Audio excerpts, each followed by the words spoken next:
இன்றைக்கு நம்ம பார்க்க போற தலைப்பு வந்து ஒரு அன்பின் கதை தான். பார்ட் 3 அன்பின் கதை. இன்றைக்கும் நம்ம பிதாவின் குணத்த தான் நம்ம என்ன செய்ய போறோம்? ஆராய போறோம். பிதா எவ்வளவு அன்புள்ளவர் என்பத பார்க்க போறோம். அதோடு இயேசு கிறிஸ்துவும் அந்த அன்புக்கு இணையாய் செயல்பட்ட காரியத்தையும் கொஞ்சம் நம்ம என்ன செய்ய போறோம்? நம்ம பார்க்க போறோம். ஒரு அன்பின் கதையில பார்ட் 3 அதுல இங்கிலீஷ்ல நான் எப்படி போட்டு போனேன்? The risk of failure and eternal loss. Risk அப்டின்னா என்ன? நம்ம எல்லாருக்குமே தெரியும். ஒரு ஆபத்து. சரிங்களா? ஆ எளிதில் ஆபத்தாகக்கூடிய சரிங்களா? ஒரு சீக்கிரத்துல ஆ ஒரு ஆபத்தை சந்திக்கக்கூடிய அப்படின்னு நம்ம சொல்லலாம். அந்த மாரி ஒரு சூழ்நிலை அப்படி சொல்லலாம். சொல்றாங்களே இந்த பேஷண்ட் கொஞ்சம் ரிஸ்கா இருக்கிறாங்க சார். அப்படின்னா என்ன அர்த்தம்? அவங்க சீக்கிரம் மரிக்க போறாங்க சார். அப்படின்னா ஒரு ஆபத்தான நிலையில இருக்கிறாங்க. அப்ப ரிஸ்க். இன்னொன்னு ஃபெயிலியர். ஃபெயிலியர் என்பது ஒரு தோல்வி. ஒரு பெரிய தோல்வியை சந்திக்கிறதுன்னு சொல்லலாம். Eternal loss. இட்டர்னல் லாஸ்னா ஒரு நித்திய இழப்பு. நித்திய இழப்பு. பரலோகம் ஒரு பெரிய ரிஸ்க் எடுத்துச்சு. ஒரு பெரிய அ ஒரு ஆபத்த பரலோகம் சந்திச்சுச்சு. சரிங்களா? அதுதான் நம்ம என்ன செய்ய போறோம்? நம்ம பார்க்க போறோம். போன வாரம் டாபிக்க நீங்க புரிஞ்சுக்கணும் அப்டின்னா, டிசைர் ஆஃப் ஏஜஸ் யுவங்களின் வாஞ்சை முதல் சாப்டரையும், ஸ்டெப்ஸ் டூ கிரைஸ்ட் முதல் சாப்டரையும் நீங்க போய் படிங்க. சரிங்களா? போன வாரம் உள்ள காரியத்த ஃபாதர்ஸ் லவ் பார்ட் 2 படிச்சேன்னா, அதுல அத புரிஞ்சுக்கணும் அப்டின்னா, God with us desire of ஏஜஸ்ல ஃபர்ஸ்ட் டாபிக். அதுக்கப்புறம் ஸ்டெப்ஸ் கிரைஸ்ல முதலாவது பகுதி சரிங்களா? 2யும் ஒரு 10 வாட்டி ரீட் பண்ணிருங்க. ஒரு வாட்டி 2 வாட்டி இல்ல 10 வாட்டி பென்சில்லாம் எடுத்து ஒவ்வொரு வார்த்தையா அண்டர்லைன் பண்ணி திருப்பி திருப்பி மெடிடேட் பண்ணுங்க. அப்பதான் அங்க இருக்கக்கூடிய உண்மையான சோர்ஸ நம்ம புரிஞ்சுக்க முடியும். சரிங்களா? சரி இன்றைக்குரிய டாபிக்க புரிஞ்சுக்கணும் அப்படின்னா, டிசைர் ஆஃப் ஏஜஸ் சாப்டர் 2, 3, 4 2வது சாப்டர், 3வது சாப்டர், 4வது சாப்டர் சரிங்களா? அத நீங்க என்ன செய்யுங்க படிங்க. அந்த 4வது சாப்டருடைய தலைப்பு யாராவது சொல்ல முடியுமா? அதாவது 5வது சாப்டர் அதுல இருக்குமா அப்படின்னு சொல்லி நான் பார்க்கிறேன். ஆ ஏன் இந்த 3 சாப்டரையும் நான் சொல்றேன் தெரியுங்களா? சரி 4வது chapter and your Xavier. And you a Xavier. சரிங்களா? இந்த 2, 3, 4 சாப்டர் ஏன் படிங்க அப்படின்னு சொல்றேன்னா, நம்ம இன்னைக்கு இந்த risk of failure eternal loss படிக்கிறோம்ல, இந்த வார்த்தை எங்க வரும்னா 4வது சாப்டர்ல வரும். இந்த risk of failure eternal loss. இந்த இந்த வார்த்தைய புரிஞ்சுக்கணும் அப்படின்னா, 2வது சாப்டர்ல என்ன நடக்குது? 3வது சாப்டர்ல என்ன நடக்குது? இத புரிஞ்சுக்கிட்டா தான், அந்த 4வது சாப்டருடைய அந்த சுவாரஸ்யமே புரிஞ்சுக்க முடியும். அந்த கான்டெக்ஸ்ட் சரிங்களா? இத நானும் இந்த 4, 5 வருஷமா புரிஞ்சுக்கவே இல்ல. பட் இந்த வாரத்துல நான் சொன்னேன்ல உங்கள்ட்ட நான் ஆண்டவர்ட்ட ஜெபம் பண்ணி இத கொஞ்சம் புலம்பும்போது தான் என்ன ஆண்டவரே அது என்ன ரிஸ்க் ஆஃப் ஃபெயிலியர் அ அந்த இட்டர்னல் லாஸ் அது என்ன நித்திய இழப்பு அது என்ன ரிஸ்க் ஹெவன் சந்திச்சுச்சு அப்படின்னு சொல்லி பார்க்கும்போது தான் காட் அத கொஞ்சம் கான்டெக்ஸ்டுவலா கொண்டு வர்றாங்க. இதெல்லாம் நான் எதுக்கு சொல்றேன்னா, நீங்களும் புரிஞ்சுக்க முடியும். நீங்களும் தேவ அன்ப புரிஞ்சுக்க முடியும். சரிங்களா? அது ஏதோ என்னுடைய சோர்ஸ் இல்ல. இது காட் குடுத்தது. நீங்களும் அந்த 2வது சாப்டர், 3வது சாப்டர், 4வது சாப்டர் ஜெபத்தோடு நீங்க படிச்சு பார்த்தீங்க அப்படின்னா, உங்களுக்கு இந்த தேவனுடைய அன்பை இன்னும் அதிகமா ருசித்து பார்க்க முடியும். என்னுடைய ஆசைலாம் நீங்க இன்னும் அதிகமா என்ன காட்டிலும் அதிகமா ருசித்து பார்க்கணும். அதனால தான் உங்களுக்கு எங்கெங்க இந்த சோர்ஸ்லாம் எடுத்தேன். இதெல்லாம் அதுக்காக தான் உங்களுக்கு நானு சொல்றது. சரிங்களா?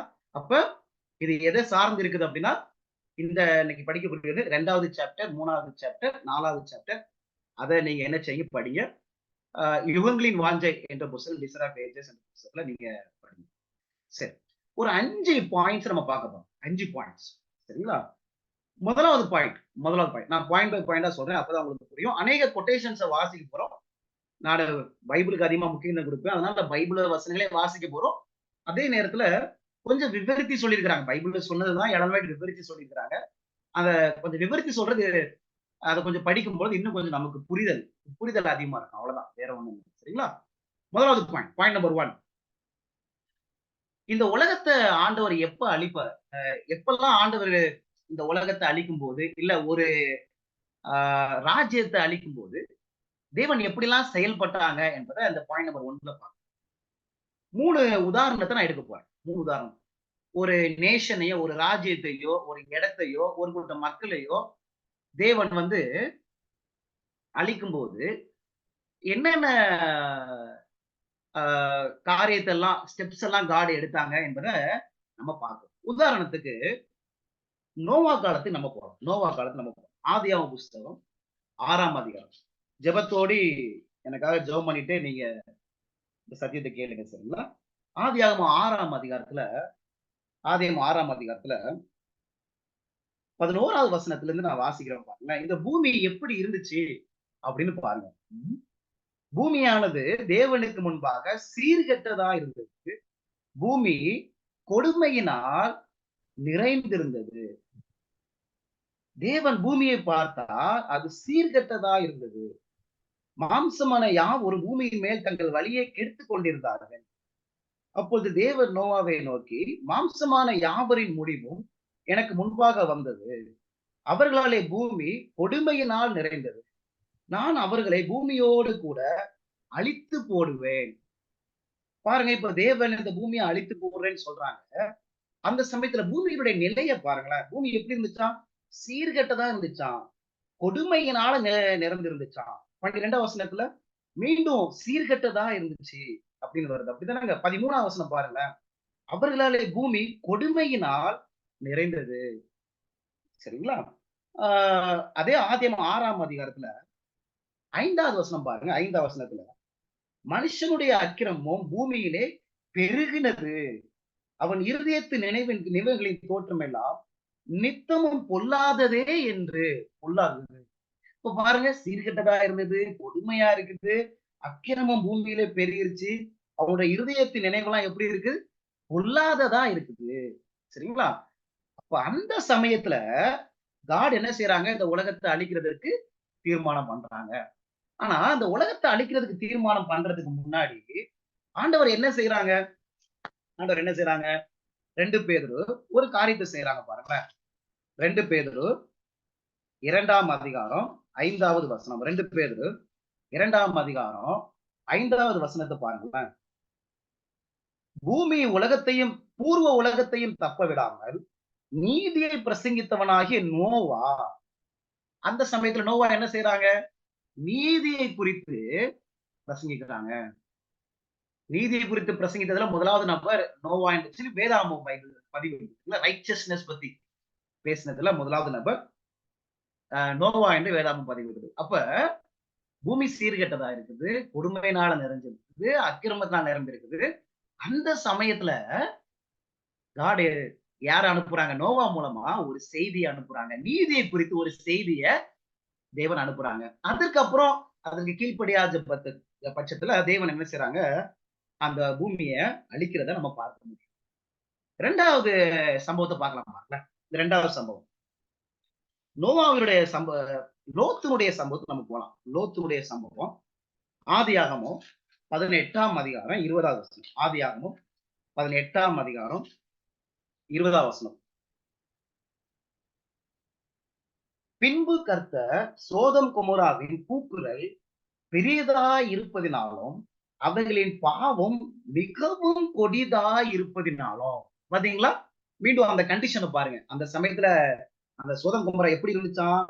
பாவம் மிகவும் கொடிதா இருப்பதினாலும். அப்ப அக்கிரமம் எப்படி இருக்குது? மிகவும் கொடிதா என்ன செய்யுது?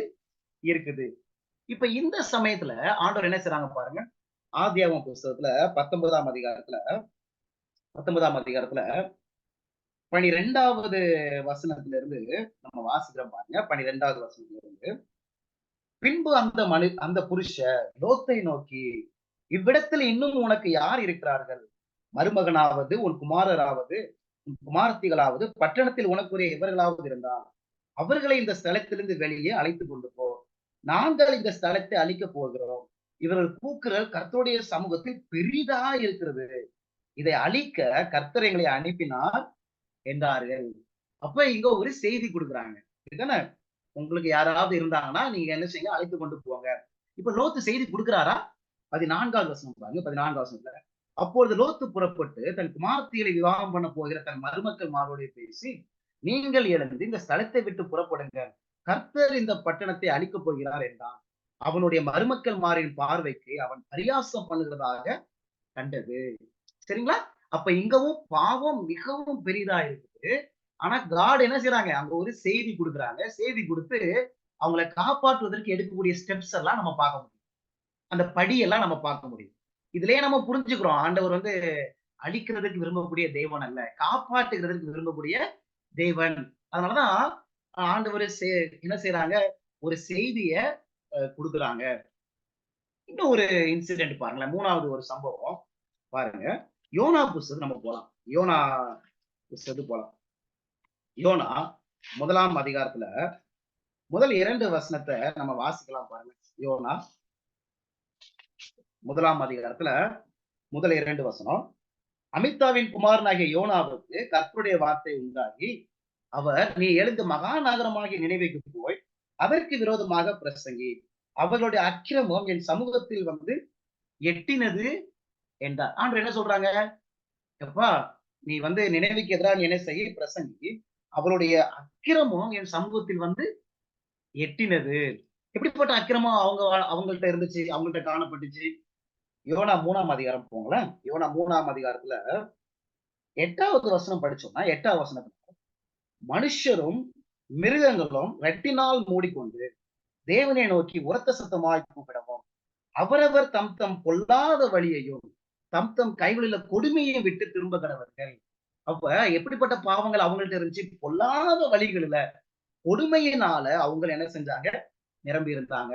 10வது வசனத்திலையும் அவர்கள் தங்கள் பொல்லாத வழியை விட்டு திரும்பினார்கள் என்று தேவன் அவருடைய கிரியைகளை பார்த்து, பொல்லாத வழி கொடுமையினால். இப்ப ஆண்டவர் யாரை அனுப்புறாங்க? யோனாவை அனுப்பி அதற்கு விரோதமாய் பிரசங்கி என்ற ஒரு செய்தியை காடு கொடுக்குறாங்க. அப்படிதானங்க? அப்ப இந்த 3 சம்பவத்திலையும் என்ன நம்ம பார்க்கிறோம்? சீர்கெட்டதா இருக்குது, கொடுமையா இருக்குது, அக்கிரமம் மிகவும் பெரிதா இருக்குது. அந்த சமயத்துல தேவன் அவருடைய பிள்ளைங்களை அனுப்பி ஒரு செய்தியை கொடுக்குறாங்க. செய்தியை கொடுத்து அவங்களை காப்பாற்றுவதற்கு தேவன் எடுக்கிற ஸ்டெப்ஸ நம்ம என்ன செய்ய முடியும்? அந்த படிகளை நம்ம பார்க்க முடியும். இப்ப 2வது பகுதிக்கு போலாம். இப்ப என்னன்னா, இது 3 காரியத்துல நம்ம பார்த்தோம்ல. இதே மாதிரி இயேசு கிறிஸ்து இந்த உலகத்துல பிறக்கிறதுக்கு முன்னாடி இந்த பூமி எப்படி இருந்துச்சு? சரிங்களா?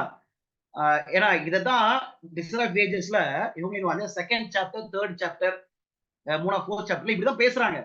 அவங்க எப்படி அழகா அந்த கான்டெக்ஸ்ட கொண்டு வராங்க சரிங்களா? அதுக்காக நான் உங்களுக்கு கொஞ்சம் கொஞ்சமா போறேன் நான்.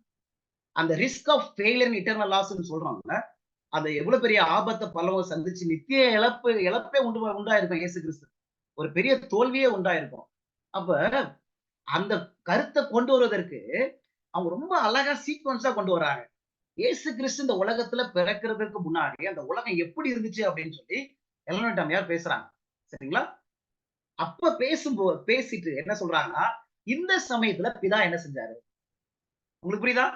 நோவா காலத்திலயும், லோத்தின் காலத்திலயும், நினைவேயின் காலத்திலயும் உலகம் எப்படி இருந்துச்சு? ஆண்டவர் என்ன ஸ்டெப் எடுத்தாரு நம்ம பார்ப்போம். அப்படிதானங்க? இப்ப அதே மாதிரி நீங்க இயேசு கிறிஸ்து இந்த உலகத்துக்கு வர முன்னாடி இந்த உலகம் எப்படி இருந்துச்சு? சரிங்களா? அதான் நம்ம என்ன செய்ய போறோம்? நம்ம கொஞ்சம் நம்ம பார்க்க போறோம். நானு அந்த யுவங்களின் வாஞ்சையிலிருந்து ஒரு சில கோட்ஸ நான் பதிவு செய்றேன். அதுக்கு முன்னாடி பைபிள்ல இருந்து சில வசனங்கள் பார்த்துடலாமே. இப்ப இயேசு கிறிஸ்து இந்த உலகத்துக்கு வரும் முன்னாடி பூமி எப்படி இருந்துச்சு அப்படின்னு சொல்லிட்டு நமக்கு அதிகமான வசனங்கள் இல்ல. ஆனா அத நம்ம எப்படி புரிஞ்சுக்கலாம்? இயேசு கிறிஸ்து இந்த உலகத்துக்கு வரும்போது எப்படி இருந்துச்சு? அப்படித்தானே அதுக்கு முன்னாடி இருந்திருக்கும். சரிங்களா? அதனால இயேசு கிறிஸ்து இந்த உலகத்துல வாழும்போது எப்படி இந்த பூமி இருந்துச்சு என்பத நம்ம காஸ்பல்ல பார்க்க போறோம். சுவிசேஷத்துல பார்க்க போறோம். நம்ம புரிஞ்சுக்கலாம். அதையே நம்ம அஸ்யூம் பண்ணிக்கலாம், யூகிச்சுக்கலாம். அது அப்படிதான் இயேசு கிறிஸ்து இந்த உலகத்துக்கு வர்றதுக்கு முன்னாடி, சற்று அவர் வர்றதுக்கு முன்னாடி அப்படிதான் அந்த உலகம் இருந்திருக்கு என்பதை நம்ம என்ன செய்ய முடியும்? நம்மளால புரிஞ்சுக்க முடியும். ஏன்னா அதுக்கு முன்னாடி இருந்த நிலை தான் தொடர்ந்து இருக்கும். அப்படிதானங்க? சரிங்களா? ஆஹ் அதற்குரிய ஒரு சில வசனங்கள்லாம் நம்ம என்ன செய்யலாம்? நம்ம பார்க்கலாம். அதாவது சில ஸ்ட்ரைட்டான திங்ஸ பார்க்கலாம். சில மறைமுகமாகவும் நம்ம பார்க்க முடியும். ஸ்ட்ரைட் அப்படின்னா நம்ம அடல்ட்ரி, கொலை இதெல்லாம் நம்ம கேள்விப்பட்டோம். விபச்சாரம், கொலை இந்த மாதிரி கேள்விப்பட்டோம். அதையும் நம்ம வசனத்தின் வழியா நம்ம புரிஞ்சுக்க போறோம். வேற விதமாக உலகம் இருந்துச்சு. அதையும் நம்ம பார்க்க போறோம். அதுவும் நம்ம இந்த உலகத்துக்கு நம்ம கொஞ்சம் ஒப்பிட்டு நம்ம பார்க்கணும். உதாரணத்துக்கு விபச்சாரம் இருந்துச்சா? விபச்சாரம் இருந்துச்சா? இருந்துச்சு. சரிங்களா? நான் வசனத்தை சொல்றேன். நீங்க எழுதிக்கங்க. யோவான் 8ஆம் அதிகாரத்துல 3வது வசனத்துல, அப்பொழுது விபச்சாரத்திலே கண்டுபிடிக்கப்பட்ட ஒரு ஸ்திரீயை, அப்படிதானங்க? அப்ப விபச்சாரம் இருந்துச்சா? விபச்சாரம் இருந்துச்சு. சரிங்களா? இது கொஞ்சம் நேரடியான வசனம். நம்ம கொஞ்சம் தொடர்ந்து பார்க்கலாம் பாருங்களேன். பொய்யெல்லாம் இருந்துச்சா? பொய்யெல்லாம் இருந்துச்சா? பொய் சாட்சிகள் இருந்துச்சா? மத்தேயு 26ஆம் அதிகாரத்துல 59வது வசனம், 60வது வசனம், 59வது வசனம், 60வது வசனம். பிரதான ஆசிரியர் மூப்பரும் சங்கத்தார் அவர் இயேசுவை கொலை செய்யும்படி அவருக்கு விரோதமாய் பொய் சாட்சி தேடினார்கள். ஒருவரும் அகப்படவில்லை. அநேகர் வந்து பொய் சாட்சி சொல்லியும் அவர்கள் சாட்சி ஒவ்வொருவில்லை. சோ அப்ப பொய் சாட்சி, பொய் இருந்துச்சா? அப்புறம் 59 வருஷத்துல கொலை செய்யும்படி அவருக்கு விரோதமாய் கொலை இருந்துச்சுங்களா? அதான் அந்த பாவத்தினுடைய உச்சிதத்தை நான் சொல்றேன். சரிங்களா? ஒவ்வொரு பாயிண்டா நீங்க எழுதி வச்சுக்கோங்க. பொய், கொலை, விபச்சாரம் இந்த மாதிரி கருத்தை நீங்க எழுதி வச்சுக்கோங்க. வேற என்ன பாருங்க, மத்தேயு 23ஆம் அதிகாரம். மத்தேயு 23ஆம் அதிகாரம் 28வது வசனம் பாருங்க. 28வது வசனத்துல, அப்படியே நீங்களும் மனுஷருக்கு நீதிமான்கள் என்று புறம்பே காணப்படுவீர்கள், உள்ளத்திலோ மாயத்தினாலும் அக்கிரமத்தினாலும் நிறைந்திருக்கிறீங்க. அக்கிரமம் இருந்துச்சா? இந்த அக்கிரமம் என்ற வார்த்தை பார்த்தோமா நம்ம? நோவா காலத்துல அக்கிரமம் என்ற வார்த்தை நம்ம பார்த்தோம்ல. அப்ப அக்கிரமம் என்ன செய்யுது? இங்க இருக்குது என்பத நம்ம புரிஞ்சுக்க முடியும். இப்ப இந்த வசனம் எப்படி சொல்லுது? உள்ளத்திலோ அக்கிரமத்தினால் நிறைந்திருக்கு. இப்படிதானே? இப்ப இத கனெக்ட் பண்ணி எத்தனை பாவம் வரும் பாருங்க. இத நம்ம கனெக்ட் பண்ணோம் அப்படின்னா, உள்ளத்துல அக்கிரமா நிறைந்திருக்கிறத நம்மளுக்கு தெரிஞ்ச வசனம் தான். ஆனா எப்படிப்பட்ட சூழ்நிலை இருந்துச்சு என்பதை காமிக்க தான் நான் உங்களுக்கு சொல்றேன். சரிங்களா? மார்க் 7ஆம் அதிகாரத்துக்கு போலாம். மார்க் 7ஆம் அதிகாரம் 20வது வசனத்துல இருந்து நான் வாசிக்கிறேன். மார்க் 7ஆம் அதிகாரத்துல 20, 21, 22. அதாவது உள்ளத்திலே அக்கிரமம், தாட்ஸ்லயே பிரச்சனை இருந்துச்சு. அப்படிதான் இருதயத்திலேயே பிரச்சனை இருந்துச்சு. மார்க் 7, 20 மனுஷனுக்குள்ளே இருந்து புறப்படுகிறதே மனுஷனை தீட்டுப்படுத்தும். எப்படி எனில் மனுஷருடைய இருதயத்திற்குள்ளே இருந்து பொல்லாத சிந்தனைகளும், விபச்சாரங்களும், வேசித்தனங்களும், கொலைபாதகளும், களவுகளும், பொருளாசைகளும், துஷ்டத்தனங்களும், கபடும், காம விகாரமும், வன்கண்ணும், தூஷணமும், பெருமையும், மதிகேடும் புறப்பட்டு வரும். பொல்லாதவைகளாகிய இவைகள் எல்லாம் உள்ளத்திலிருந்து புறப்பட்டு மனுஷனை தீட்டுப்படுத்தும். அப்ப உள்ளத்திலிருந்து அக்கிரமம் நம்ம பார்த்தோம். அப்படிதானே மத்தேயு 23ல. இப்ப இது எல்லாம் எங்க இருந்து வருதா? உள்ளத்திலிருந்து வருது. அப்ப இப்படிப்பட்ட அக்கிரமங்கள்லாம் காணப்பட்டுச்சா இல்லையா? இயேசு கிறிஸ்து வாழ்ந்த காலகட்டத்துல அவர் பிறக்கிறதுக்கு முன்னாடி இதெல்லாம் நடந்திருக்குமா? கண்டிப்பா இந்த பிரச்சனைகள் என்ன செஞ்சிருக்கும்? இருந்திருக்கும். இதெல்லாம் நீங்க கொஞ்சம் பட்டியல் போட்டே மனசுல வைத்துக் கொண்டே வாங்க. சரிங்களா? நான் அப்படியே வாசிச்சுட்டு போறேன். ஆனா இத நீங்க யோசித்துக் கொண்டே மனசுல வாங்க. பெற்றோருக்கு கீழ்ப்படியாத அனுபவங்கள் இருந்துச்சா? பெற்றோருக்கு எப்படிப்பட்ட கனம் கொடுத்தாங்க? மத்தேயு 15ஆம் அதிகாரத்துல 3வது வசனம் இருந்து வாசிக்கிறேன். 3, 4, 5. மத்தேயு 15, 3, 4, 5. அவர்களுக்கு அவர் பிரதித்திரமாக, நீங்கள் உங்கள் பாரம்பரியத்தினாலே தேவனுடைய கற்பனையை ஏன் மீறி நடக்கிறீர்கள்? உன் தகப்பனையும் உன் தாயும் கனம் பண்ணுவாய் என்றும், தகப்பனையாவது தாயையாவது நிந்திக்கிறவன் கொல்லப்பட வேண்டும் என்றும் தேவன் கற்பித்திருக்கிறாரு. நீங்களோ எவனாகிலும் தகப்பனையாவது தாயாவது நோக்கி, உனக்கு நான் செய்யத்தக்க உதவி எது உண்டோ அதை காணிக்கையாக கொடுக்கிறேன் என்று சொல்லி, தன் தகப்பனையாவது தன் தாயையாவது கனம் பண்ணாமற் போனாலும், அவனுடைய கடமை தீர்ந்ததென்று போதித்து. காசு கொடுத்தா போதும். காசு கொடுத்தா பெற்றோரை கனம் பண்ணிட்டேன் அப்படின்னு நினைக்கிறாங்க. இன்னைக்கெல்லாம் அப்படி இருக்குதா? அம்மா அப்பாவுக்கு ஒரு நம்ம சம்பளத்துல ஒரு 1000 ரூபாய் கொடுத்தா போதும். அவ்வளவுதான் நம்முடைய கடமை முடிஞ்சிச்சு அப்படின்னு இன்னைக்கு யோசிக்கிறாங்களா? சரிங்களா? ஆனா அது கனம்னு நினைக்கிறாங்க. ஆண்டவர் சொல்றாரு அது கனமே கிடையாது. எது கனம்? அந்த கேரிங், லவ்விங். சரிங்களா? அது நம்ம இருக்குதான் பார்க்கணும். அப்ப பெற்றோருக்கு கீழ்ப்படுகிற குணம் இருந்துச்சா? அதுலயும் இல்ல. சரிங்களா? பிரச்சனைய பாருங்க. ஒண்ணு ஒண்ணா அந்த பிரச்சனைய பாருங்க. உலகம் எப்படி காணப்பட்டுச்சு அப்படின்னு சொல்லிட்டு.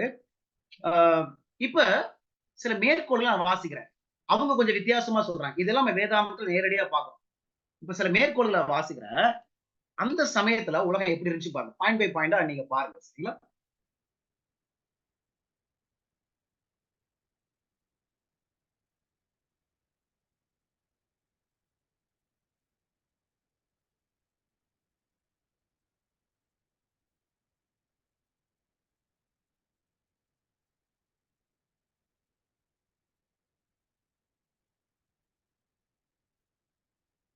தெரியுதுங்களா முழுசா?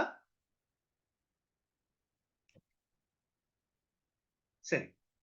முதலாவது காரியம், அதாவது இது நம்ம ஸ்பிரிட் ஆஃப் ப்ராபஸில இருந்து பார்க்கிறோம். எலன் ஒயிட் அம்மையார் எழுதின அந்த இதிலிருந்து பார்க்கிறோம். அது பைபிளையும் நம்ம பார்க்க முடியும். நான் அதுக்கு சில வசனங்களை நான் உங்களுக்கு சொல்றேன். சரிங்களா? மோனோபோலி மோனோபோலி அப்படின்னா என்ன அர்த்தம்? நம்ம பார்க்கலாம். இதை நான் வாசிக்கிறேன். இது பெரிய பைபிள் வசனம் உங்களுக்கு வேணும்னா நீங்க நோட் பண்ணி வச்சுக்கலாம். யோவான் 4ஆம் அதிகாரத்துல 9வது வசனத்துல அதுக்குரிய பைபிள் வசனங்கள்லாம் இருக்கு பாருங்க. இதை அவங்க விவரிச்சு சொல்றாங்க, அவ்வளவுதான். யோவான் 4ஆம் அதிகாரம் 9வது வசனத்துல, யூதர்கள் சமாரியருடனே சம்பந்தம் கலவாதவர்களானதால் சமாரிய ஸ்திரீ அவரை நோக்கி, நீ யூதனாயிருக்க சமாரிய ஸ்திரீயாக என்னிடத்தில் தாகத்துக்கு தா என்று எப்படி கேட்கலாம்? சரிங்களா? இந்த வசனம் என்ன சொல்லுது? அவங்க சம்பந்தம் கலவாதவர்களானபடியால் சமாரிய ஸ்திரீயை நோக்கி, நீர் யூதனாயிருக்க சமாரிய ஸ்திரீயாக என்னிடத்தில் தாகத்துக்கு தா என்று எப்படி நீ கேட்கலாம்? இந்த வசனங்கள்லாம் படிக்கும்போது ஒரு செப்பரேஷன், ஒரு பிரிவுகள் இருக்கிறத நம்ம பார்க்க முடியும். அதாவது யூதர்கள் என்ன செய்வாங்க அப்படின்னா, சமாரியர்களோட மிங்கிள் ஆக மாட்டாங்க, அவங்களோட பழக மாட்டாங்க, அவங்களோட பேச மாட்டாங்க, சத்தியத்தை எடுத்து சொல்ல மாட்டாங்க. பாருங்களேன், இததான் மோனோபோலி என்று சொல்றோம். அவங்களே வச்சுக்குவாங்க. டிசர் ஆஃப் ஏஜஸ்ல இவங்களின் வாஞ்சை என்ற புஸ்தகத்துல வாசிக்கும் பாருங்க. The message of salvation is communicated to men through human agencies. But the Jews had sought to make a monopoly of the truth, which is eternal life. They had hoarded the living manna and it had turned to corruption. அதனால என்ன நடந்துச்சு? கடைசியில நான் highlight பண்ணத வாசிக்கிறேன். They had refused to surrender themselves to God for the salvation of the world and they became agents of Satan for its destruction. பாருங்க தமிழ்ல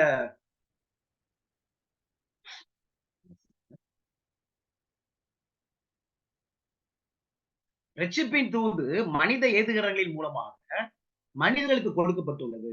ஆனால் யூதர்கள் நித்திய ஜீவனா இருக்கக்கூடிய சத்தியத்தை தங்களுக்கு மட்டுமே உள்ளதாக வைத்துக் கொள்ள வகை தேடினர்.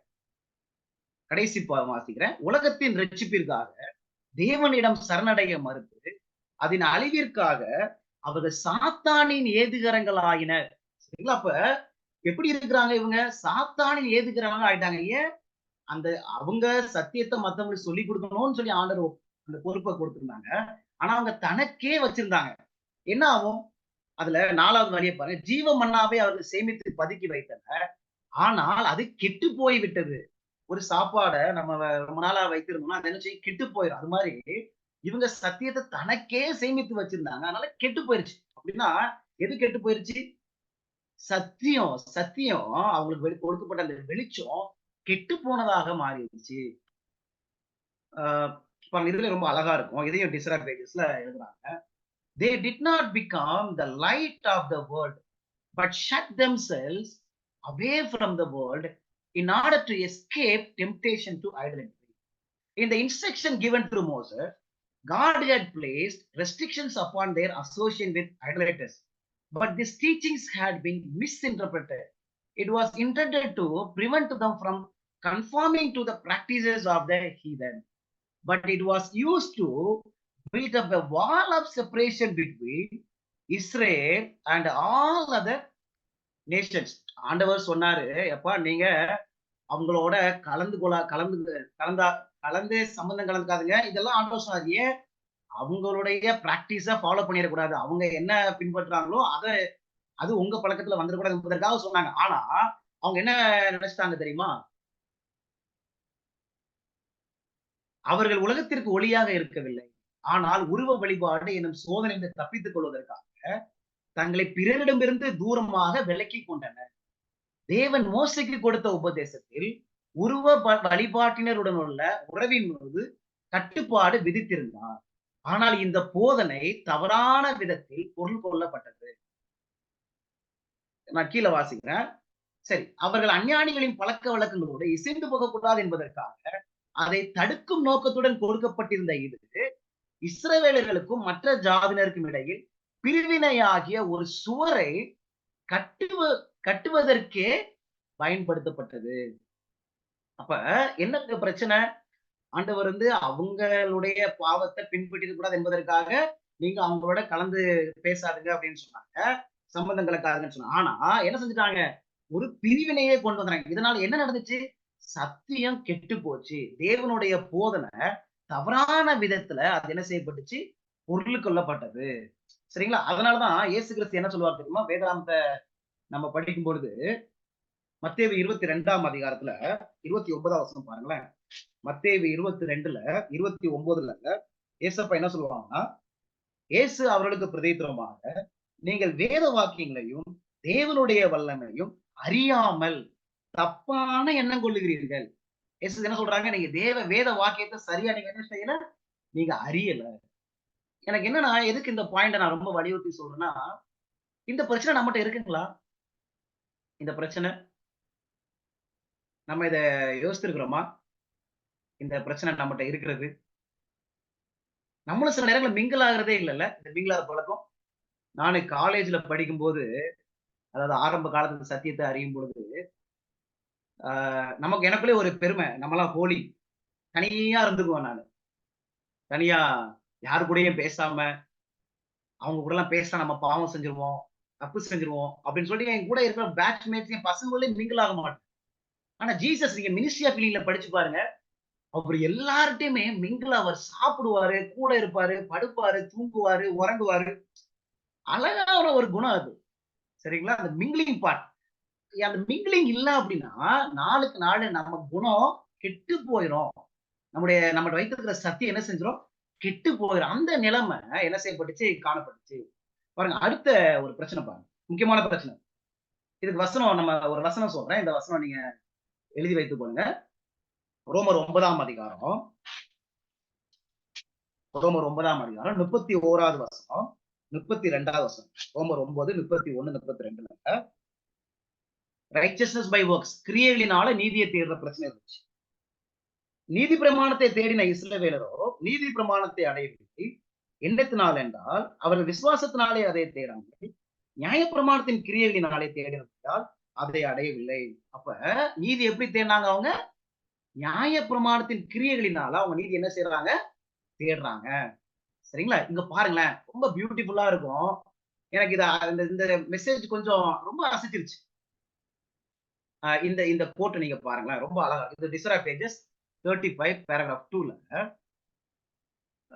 through heathenism Satan had for ages turned men away from God, but he won his great triumph in perverting the faith of Israel by contemplating and worshipping their own conceptions. The heathen had lost the knowledge of God and had become more and more corrupt. So it was with Israel. The principle that man can save himself by his own works lay at the foundation of every heathen religion. It had now become the principle of the Jewish religion. Satan had implanted this principle. இந்த principle தமிழ்ல வாசிக்கிறோம். ரொம்ப அழகா இருக்கும். அஞ்ஞான மார்க்கத்தின் மூலமாக சாத்தான் மனிதர்களை காலங்கள் நெடுகிலும் தேவனை விட்டு தூரமாக்கி இருந்தான். ஆனால் இஸ்ரவேலின் விசுவாசத்தை திருத்ததில் தான் அவன் பெரும் வெற்றி அடைந்தான். கீழே நான் வரேன். கீழே 7வது லைன். மனிதன் தன் கிரியைகளினால் தன்னை ரட்சித்துக் கொள்ளலாம் என்னும் கொள்கை அஞ்ஞான மதத்தின் அஸ்திபாரத்தில் இருந்தது. அதுதான் இருக்குது. இப்ப உபவாசம் பண்ணி அதாவது 40 நாள் சாப்பிடாம இருந்தோம்னா சாமி கேட்டுக்குவாங்க. இந்த மாலை போட்டுருந்தோம்னா சாமி கேட்டுவாங்க. இங்க இருந்து நடந்தே போனா சாமி கேட்டுக்குவாங்க. அப்ப கிரியைகளினால நம்ம பாவம் மன்னிப்பு அடைஞ்சிடலாம் அப்படின்னு யோசிக்கிறாங்க. சரிங்களா? அப்ப இதெல்லாம் எங்க இருந்து இருக்குது? அஞ்ஞான மார்க்குன்னு ஒரு கொள்கை. இப்ப சாத்தான் என்ன செஞ்சானா? மனிதன் தன் கிரியைகளினால் தன்னை ரட்சித்துக் கொள்ளலாம் என்னும் கொள்கை அஞ்ஞான மதத்தின் அஸ்திபாரத்தில் இருக்கிறது. இப்பொழுது அதை யூத சமயத்தின் கொள்கையாக அமைந்து விட்டது. இப்ப அந்த கொள்கை எங்க கொண்டு வந்துட்டான்? யூதர்கள். அதனாலதான் 2வது வரியில பாருங்களேன். ஆனால் இஸ்ரவேலின் விசுவாசத்தை திருத்ததில் தான் அவன் பெரும் வெற்றி அடைந்தான். என்ன வெற்றி? இந்த கிரியைகளினால் ரட்சிப்படைஞ்சலாம் என்ற ஒரு கொள்கையை இஸ்ரேல் மக்கள் மத்தியில கொண்டு வந்தத அதுல வெற்றி அடைந்தானாம். தொடர்ந்து நம்ம பார்க்கலாம். கீழே வாங்களேன். சாத்தான் இந்த கொள்கையை மக்கள் மனதிலே பதிய வைத்திருந்தார். இப்ப யாரு பதிய வைத்திருந்தாங்களா? சாத்தான் பதிய வைத்திருந்தான். எங்கெல்லாம் இந்த கொள்கை நிலைநாட்டப்பட்டிருக்கிறதோ அங்கெல்லாம் மனிதர்களுக்கு பாவத்திற்கு எதிரான தடை இருக்கிறதே இல்ல. பாத்தீங்களா? ஜெயிக்க முயற்சி செஞ்சிருக்கிறோமா? நம்ம முயற்சியினால நீதி அடைஞ்சலாம் முயற்சி செஞ்சிருக்கிறோமா? இது யாரு கொண்டு வந்த ஒரு ட்ரூத்தா? ஒரு ஒரு ஃபால்ஸ் டாக்டரின், ஒரு போலியான சத்தியம் சாத்தான் கொண்டு வந்திருக்கிறான். இவ்வளவு டைரக்டான ஒரு கோட்ல சாத்தான் இந்த கொள்கையை மக்கள் மனதிலே பதிய வைத்திருந்தான். ஒர்க்ஸ்னால நீதி அடைஞ்சிடலாம். ஆனா யார்கிட்டலாம் இந்த கொள்கை நிலைநாட்டப்பட்டிருந்ததோ அங்கெல்லாம் மனிதர்களுக்கு பாவத்திற்கு எதிரான தடை இருக்கிறதே இல்ல. இருக்குதா? ஜெயிக்கவே முடியலல்ல. சரிங்களா? அப்ப அடுத்து என்ன பிரச்சனை இருந்துச்சு அங்க? கிரியைகளினால என்ன செஞ்சிடலாம்? நீதிமானா அடையலாம் என்ற ஒரு பிரச்சனை அங்க என்ன செஞ்சுச்சு? இருந்துச்சு. சரிங்களா? அடுத்தது பாருங்க. அதாவது பைபிள் வழியாவே நம்ம பார்க்கலாம். சரி. நான் கொஞ்சம் அடுத்து இந்த பிரச்சனை பாருங்களேன். நம்ம இத புரிஞ்சுக்கிறதுக்கு ஒரு வசனத்த நம்ம வாசிக்கலாம். யோவான் புஸ்தகம் 5ஆம் அதிகாரம் 42வது வசனம். யோவான் 5ஆம் அதிகாரம் 42வது வசனத்துல, உங்களில் தேவ அன்பு இல்லை என்று உங்களை அறிந்திருக்கிறேன். உங்களில் என்ன இல்ல? தேவ அன்பு இல்ல. சரி, அதான் அந்த பாயிண்ட் நம்ம பார்க்க போறோம். Obedience was not prompted by love. நான் நேர தமிழ்லயே நான் வாசிக்கிறேன். நமக்கு டைம் இல்லாதனால. நான் ஏன் இங்கிலீஷ்ல வாசிக்க ஆசைப்படுறேன்? இங்கிலீஷ்ல வாசிக்கணும் சுவாரஸ்யமா இருக்கும். நீங்க நேரம் இருக்கும்போது இங்கிலீஷ்லயே வாசித்து பாருங்க. ரொம்ப பிரயோஜனமா இருக்கும். நான் தமிழ்லயே நான் வாசிக்கிறேன். சரிங்களா? ஏன்னா ரொம்ப கோட்ஸ் இருக்கு. பாருங்களேன். பாபிலோனின் அடிமைத்தனத்தினால் இஸ்ரவேலர்கள் அவர்களுக்கு இடையில் இருந்த உருவப்பாட்டிலிருந்து விலகி நன்முறையில் சீர்பொருந்து வாழ்ந்தனர். அதாவது பாபிலோனுக்கு போனாங்க, அடிமைத்தனத்தில் இருந்தாங்க. ஆனா அந்த அடிமைத்தனத்தின் விளைவு என்ன? அவங்க ஆண்டவரை தொழுகை செய்யணும்னு சொல்லிட்டு ஒரு நல்ல ஒரு சீர்திருத்தம் ஏற்பட்டுச்சு. அதை பின்தொடர்ந்த நூற்றாண்டுகளில் அவர்களது செழுமை ப்ராஸ்பரிட்டி தேவனுடைய கட்டளைக்கு கீழ்ப்படிவதை தான் சார்ந்துள்ளது என்னும் மன உணர்வு நிலையாகும் முறை அஞ்ஞான எதிரிகளின் ஒடுக்குதலினால் அவர்கள் துன்பப்பட்டனர். அவங்க என்ன ஒரு தீர்மானம் வந்தாங்க? நம்ம ஆணுடைய கட்டளை கீழ்ப்படிஞ்சாதான் நமக்கு ப்ராஸ்பரிட்டி இருக்கும் என்ற நிலைக்கெல்லாம் வந்துட்டாங்க. இல்லாட்டா நம்ம ஒடுக்கப்படுவோம், துன்பப்படுவோம் என்பதெல்லாம் வந்துட்டாங்க. ஆனா பாருங்களேன், அப்ப அதனால என்ன செஞ்சாங்கன்னா கீழ்ப்படிய ஆசைப்பட்டாங்க. கற்பனை கீழ்ப்படின்னு ஆசைப்பட்டாங்க. ஏன்னா கீழ்ப்படிஞ்சாதான் நமக்கு ப்ராஸ்பரிட்டி கிடைக்கும். நம்ம சிறைப்பட்டு போக மாட்டோம், துன்பப்பட மாட்டோம், ஒடுக்கப்பட மாட்டோம். இதெல்லாம் அவங்களுக்கு புரிஞ்சிருச்சு. எப்ப புரிஞ்சிருச்சு? பாபிலோன் அடிமைத்தனத்துல அவங்களுக்கு புரிஞ்சிருச்சு. அதனால நம்ம கற்பனை கீழ்ப்படினோம் என்ற மனதுக்கு வந்துட்டாங்க. ஆனா பாருங்க, ஆனால் இந்த சிவப்புல நானு ஹைலைட் பண்ணியிருக்கிறேன். ஆனால் அநேக மனிதர்களிடம் கீழ்ப்படிதல் அன்பினால் உண்டாகவில்லை. அவர்களது நோக்கம் தன்னலம் சார்ந்ததாக இருந்தது. செல்பிஷா இருந்துச்சு. அவர்கள் தாங்கள் ஒரு பெரிய இனம் என்னும் நிலையை அடைவதற்கான கருவியாக தேவனுக்கு புறத்தோற்றமான சேவையை அவங்க என்ன செஞ்சாங்க? செய்திருந்தாங்க. புரியுதுங்களா? அப்ப நிலைய பாருங்க. இயேசு கிறிஸ்து உலகத்துக்கு வரதுக்கு முன்னாடி இருக்க நிலைமைய பாருங்க. இதே இஷ்யூ செகண்ட் கமிங்ல இருக்குதா? இயேசு கிறிஸ்து 2ஆம் முறையும் வரப்போறாங்க. இதே பிரச்சனை இருக்குதா? ஒபீடியன்ஸ் கீழ்ப்படுதல் என்பது அன்பின் ஏவுதலினால நடக்குதா? கிரியைகளினால நீதியை தேடுவதை பிரயாசப்படுற அனுபவம் இருக்குதா? சரிங்களா? ஒரு செப்பரேஷன், ஒரு மிங்கிலிங் பார்ட் இல்லாம இருக்குதுல்ல? இன்னொரு நபரோட கலந்து சத்தியத்தை சொல்லக்கூடிய இன்னைக்கு பாருங்களேன், இன்னைக்கு ஏன் புது புது விசுவாசிகள் சபைக்கு வரமாட்டாங்க. நம்ம அவங்களோட கலந்து பேசுறதே இல்ல. பக்கத்து வீட்டுக்காரங்களே நமக்கு தெரிய மாட்டுது. அவங்க என்ன செஞ்சுட்டு இருக்காங்க, எது செஞ்சுட்டு இருக்காங்கன்னு நமக்கு தெரிய மாட்டுது. அப்படி இருக்கு, மோசமா இருக்கு சூழ்நிலை. சரிங்களா? இப்ப அடுத்த பாயிண்ட் போலாம் பாருங்களேன். இது எனக்கு ரொம்ப கஷ்டமான ஒரு விஷயமா இருந்துச்சு. இது அப்படியே நம்ம இந்த காலத்திலே காணப்படுறாங்க. They measured their holiness by the multitude of their ceremonies. நம்ம எல்லாருக்கும் தெரியும். நம்ம இப்ப வாசிச்சோம் பாருங்க. மத்தேயு புஸ்தகத்துல 15ஆம் அதிகாரத்துல நம்ம வாசிச்சோம் பாருங்க. மத்தேயு 15ல 2வது வசனம் நம்ம எல்லாருக்கும் தெரியும். உம்முடைய சீஷர்கள் முன்னோர்களின் பாரம்பரியத்தை ஏன் மீறி நடக்கிறார்கள்? பேசப்பட சொல்றாங்க, பாரம்பரியம் சொல்றாங்க. 3வது வசனம் பாருங்க. அவர்களுக்கு ஒரு பிரதித்திரமாக, நீங்கள் உங்கள் பாரம்பரியத்தினாலே தேவனுடைய கற்பனையை அவமாக்குறீர்கள். அப்ப என்ன பிரச்சனை? அவங்க பாரம்பரியம் எல்லாம் அவங்ககிட்ட காணப்பட்டுச்சு. தேவன் 10 கற்பனையை கொடுத்தாங்கன்னா அவங்க எக்ஸ்ட்ரா ரூல்ஸ் எல்லாம் வச்சிருந்தாங்க. 400க்கு மேலான சில பாரம்பரிய சட்டங்கள் எல்லாம் அவங்க வச்சிருந்தாங்க. இதெல்லாம் நமக்கு தெரியும். அப்படிதானே? இப்ப இத வச்சுட்டு அவங்க என்ன நினைச்சாங்க தெரியுமா? என்ன நினைச்சாங்க பாரு, இது நம்மகிட்ட பிரச்சனை இருக்கு பாருங்களேன். முதல் 2 இதையும் முதல் 2 வரியும் கடைசி 2 வரி மட்டும் வாசி. As they departed from God, the Jews in a great degree lost sight of the teaching of the ritual service. அவங்க தேவனை விட்டு பிரிஞ்சுட்டாங்க. departed from God. கடைசில அப்ப அவங்க என்ன செஞ்சிருக்காங்க அப்படின்னா, சரி 4வது லைன்லயே but the Jews lost the spiritual life from the ceremonies and clung to the dead forms. They trusted to the sacrifices and ordinances themselves instead of resting upon him to whom they pointed. கிறிஸ்துவனிடத்துல இளைப்பாறுதலா Rama அவருடைய சடங்காச்சார காரியங்களை நம்பி அவங்க இருந்தாங்க. இப்ப கடைசியில பாருங்களேன், இதெல்லாம் ரொம்ப அழகா இருக்கும். சரி, தொடர்ந்து நான் இந்த போட்டு முழுசா வாசிக்க நான் ஆசைப்படுறேன். அது அப்பதான் புரியும் நினைக்கிறேன். In order to supply the place of that which they had lost, the priests and rabbis multiplied requirements of their own. And the more rigid they grew, the less of the love of God was manifested. They measured their holiness by the multitude of their ceremonies, while their hearts were filled with pride and hypocrisy. அவருடைய பரிசுத்தத்தை எதனால அளந்தாங்களா? சரி, நான் அதை தமிழ்ல வாசிக்கிறேன், அப்பதான் புரியும். சரிங்களா? சரி. யூதர்கள் தேவனை விட்டு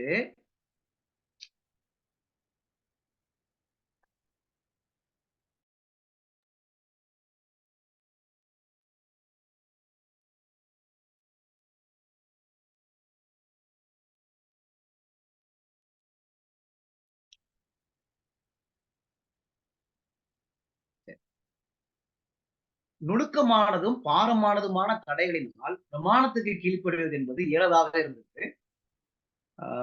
நான் அந்த போட்டு தான் வாசிக்கிறேன்னா.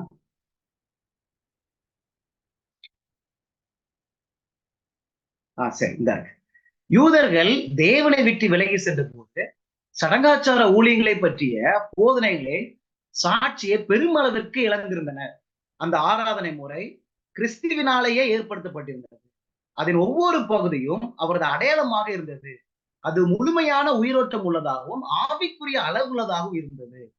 யூதர்கள் அவரது சடங்காச்சாரங்களில் ஆவிக்குரிய வாழ்க்கை இழந்து அதன் உயிரற்ற அமைப்பை பற்றி தெரிந்து கொண்டிருந்தனர்.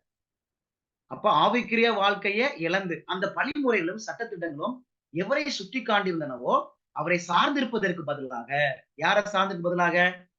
யாரை சுட்டி காண்பிச்சோ அவரை சார்ந்திருப்பதற்கு பதிலாக வழிமுறைகளின் மீதும் சட்டத்திட்டங்களின் மீதும் நம்பிக்கை வைத்தனர். அவர்கள் இழந்துவிட்ட இடத்தை நிரப்புவதற்காக ஆசாரியர்களும் குருமார்களும் தங்களுடைய தேவைகளை பெருக்கிக் கொண்டனர். எந்த அளவிற்கு அவர்கள் கடினமானவர்களாக இருந்தார்களோ அந்த அளவிற்கு தேவன் மீது உள்ள அவர்களது அன்பு குறைவாக வெளிப்பட்டது. இப்ப பாருங்க, முக்கியமான ஒரு பகுதி. அவர்கள் இருதயங்கள் அகந்தையினாலும் மாய்மாலத்தினால் நிறைந்திருந்தது. அவர்கள் தங்கள் பரிசுத்தத்தை அவர்களது சடங்காச்சாரத்தின் திரட்சியினால் அளந்திருந்தனர். ஏதாவது புரியுதா? அவங்க ஹோலினஸ் எதனால மெஷர் பண்ணாங்க? செரிமோனிஸ், அதாவது சடங்காச்சார காரியங்கள். இன்னைக்கு நம்ம சபையிலையும் கூட, அதாவது நம்மகிட்ட அந்த பிரச்சனை இருக்குதா? நம்ம பரிசுத்தத்தை எப்படி மெஷர் பண்றோம்? மதர்ஸ் டே, ஃபாதர்ஸ் டே, உமன்ஸ் டே அப்படின்னு சொல்லிட்டு டிஃப்ரெண்ட் திங்க நம்ம கொஞ்சம் ஆர்கனைஸ் பண்ணி அதனால நம்ம பரிசுத்தத்தை இன்னைக்கு கொஞ்சம் அளவு பண்றோமா? இருக்குதா? இந்த பிரச்சனை இருக்குதா? அதிக அதிக காரியத்தை செய்வோம், இன்னும் செய்வோம் அப்படின்னு சொல்லிட்டு என்ன பிரச்சனை? அதை வச்சு ஹோலினஸ். நம்ம வாலிப பிள்ளைங்கிட்ட இந்த பிரச்சனைகள் அதிகமா காணப்படும். போய் கொஞ்சம் பாட்டு பாடிட்டேன் அப்படின்னா, கொஞ்சம் ஒரு ஏஒய்ல கொஞ்சம் ஸ்கிட் பண்ணிட்டேன் அப்படின்னா, அதை வச்சு நான் ஆர்டரோட தான் இருக்கிறேன், அந்த ஹோலினஸை மெஷர் பண்ணுவாங்க. இன்னைக்கு இருக்குதா நம்ம வாழ்க்கையில? ஒரு 5 நாள் ஃபாஸ்டிங் இருந்தா போதும்பா, 5 நாள் பிரேயர் பண்ணா போதும்பா, அதுலயே என்னுடைய ஹோலினஸ், நான் பரிசுத்தமா தான் இருக்கிறேன். அந்த மாதிரி ஆண்டவர் எல்லாத்தையும் அவங்க மறந்தவங்களா அவங்க என்ன செஞ்சாங்க? காணப்பட்டாங்க. சரிங்களா? அப்ப எப்படிலாம் பிரச்சனைகள் அவங்கள்ட்ட காணப்பட்டுச்சு அப்படின்னு பாருங்க. அடுத்தது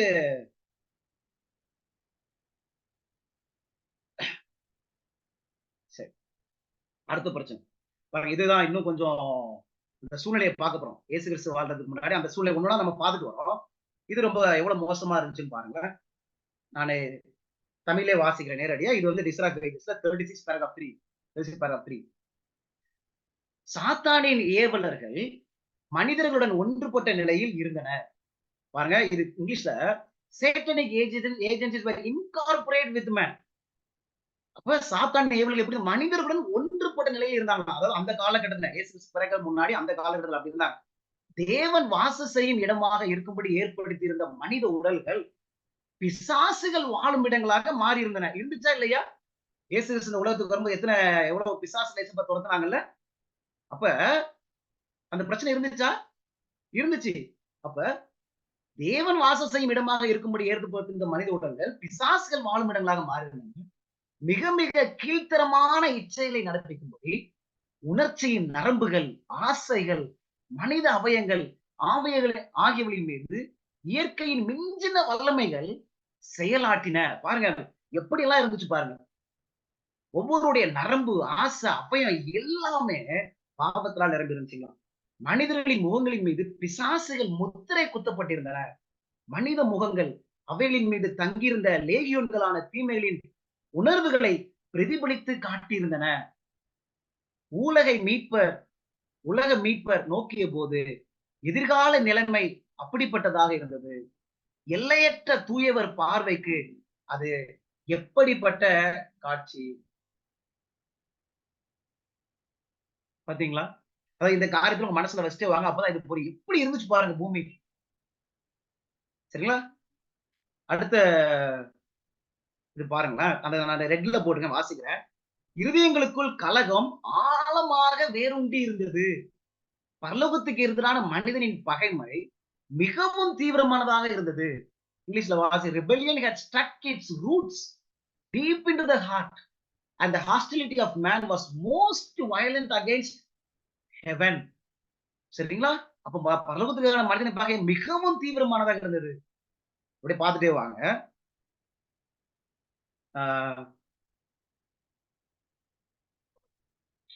காலம் நிறைவேறின போது யுகங்கள் நெடிகளுமாக செய்யப்பட்டிருந்த மீறுதலின் காரணமாக கீழான நிலையில் இருந்த மனித இனம் மீட்பரை அழைப்பதாக இருந்தது. எப்படிப்பட்ட நிலையா?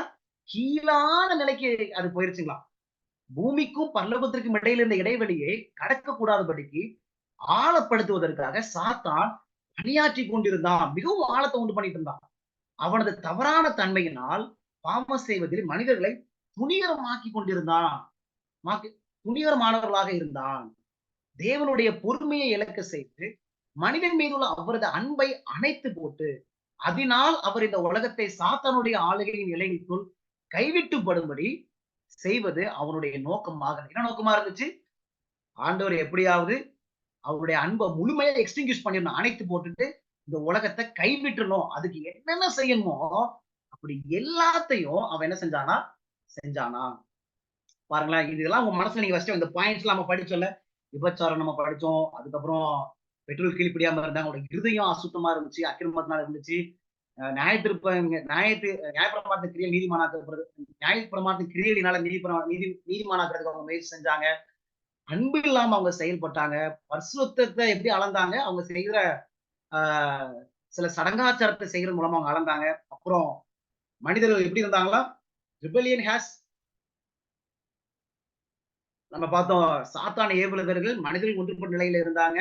இது எல்லாம் மனசு பாருங்க. அவங்களுடைய அபயம், நரம்பு, ஆசை, அபயங்கள். இதுல இங்கிலீஷ்ல ரொம்ப அழகா சொல்லிப்பாங்க. The senses, nerves, the passions, organs of men were worked by supernatural agencies in the indulgence of vilest lust. எல்லாமே அவ்வளவு மோசமா என்ன செஞ்சுச்சு இருந்துச்சு.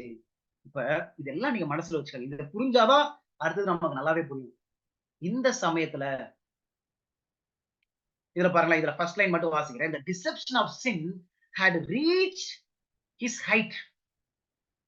பாவத்தின் வஞ்சனை அதன் உச்சகட்டத்தை எட்டி இருந்தது. உச்சகட்டம் எப்படி நோவா காலத்தை நம்ம பார்த்தோம்ல. நோவா காலம், லோத்து, யோனா, அந்த மாதிரி உச்சகட்டத்தை எட்டி இருந்தது. மனிதர்களின் ஆத்மாவை சீர்கடை செய்ய சகல விதமான ஏதுகரங்களும் செயல்பட்டிருந்தன. இப்ப பாருங்களேன், தேவகுமாரன் உலகை பார்த்து அதன் பாடுகளையும் துன்பங்களையும் கண்டார். சாத்தானின் கொடுமைக்கு மனிதர்கள் எந்த விதமாக பலியாக்கப்பட்டு விட்டனர் என்பதை இரக்கத்துடன் அவர் நோக்கினார். இப்படி எல்லாம் நடக்குது. ஆனா காட் எப்படி பாக்குறாங்க? ஏசப்பா எப்படி பாக்குறாங்களா? இரக்கத்துடன் அவர் நோக்கினார். கரைப்பட்டு கொண்டும், கொலை செய்யப்பட்டு கொண்டும், தொலைந்து கொண்டும் இருந்தவர்களை அவர் மன உருக்கத்துடன் நோக்கினார். இப்படி இருக்கிறாங்க அவங்க. கரைப்பட்டு இருக்கிறாங்க, கொலை செய்யப்பட்டு கொண்டிருக்கிறாங்க, தொலைந்து போயிருக்கிறாங்க. தனது ரதத்துடன் அடிமைகளாக கட்டியிருந்த ஒரு ஆளுநரை அவர்கள் தெரிந்து கொண்டிருந்தார். குழப்பம் அடைந்து வஞ்சிக்கப்பட்டவர்களாக அழிவை நோக்கி ஜீவனை பற்றின நம்பிக்கையற்ற விடிவு வராத, அதாவது மார்னிங் அப்படின்னு சொல்லுவாங்க ஆங்கிலத்தில், விடிவு வராத இரவை நோக்கி ஒரு துயரமிக்க ஊர்வலத்தை நடத்தி கொண்டிருந்தார். எப்படி இருந்தாங்களா? அழிவை நோக்கி ஜீவனை பற்றின நம்பிக்கையற்ற, விடிவே வராத, அந்த காலை பகல் வராத இரவை நோக்கி ஒரு துயரமிக்க ஊர்வலத்தை நடத்தி கொண்டிருந்தனர். இப்ப காட் என்ன செஞ்சிருக்கணும்? உங்களுக்கு ஏதாவது புரியுதா? இப்ப ஆண்டவர் என்ன செஞ்சிருக்கணும்? அதாவது நோவா காலத்துல எப்படி இருந்துச்சு, அதெல்லாம் அதுதான் ஒரு கம்பேரிசன் அப்ப நான் கொண்டு வந்திருக்கிறேன். இங்க எப்படி இருந்துச்சு அப்படின்னு சொல்லி கொண்டு வந்துருக்கேன். எப்படி இருந்து எப்படி காட் என்ன பண்ணிருக்கணும்? Reach its height. Nerves, senses, impulses எல்லாம் அவங்க ஒரு மனிதன் முகத்தை பார்த்தா பிசாசுடைய சாயல் தான் இருக்குது. அந்த அளவுக்கு ஒன்றிணைந்து இருக்கிறாங்க. காட் என்ன செஞ்சிருக்கணும்? ஆனா காட் எப்படி பாக்குறாங்களா? சரி, இப்ப பாருங்க, இப்பதான் பியூட்டிஃபுல்லா இருக்கும். எத்தனை பேர் இந்த ஜான் 3:16 தெரியும் நம்ம எல்லாருக்குமே? யோவான் 3:16 எல்லாருக்குமே தெரியும்ல?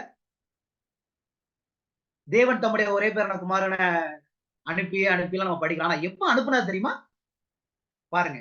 சரி, இப்ப இந்த சமயத்துல காட் என்ன செஞ்சிருக்கணும்?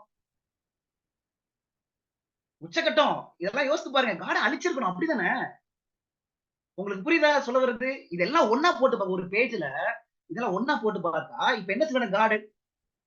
எதுவுமே இல்ல. அழிச்சிருக்கணும். பாருங்களேன். இந்த கோட்டு, இந்த முக்கியமான கோட்டுக்கு வந்திருக்கோம் நம்ம. இந்த மேற்கோள நல்லா பாருங்க.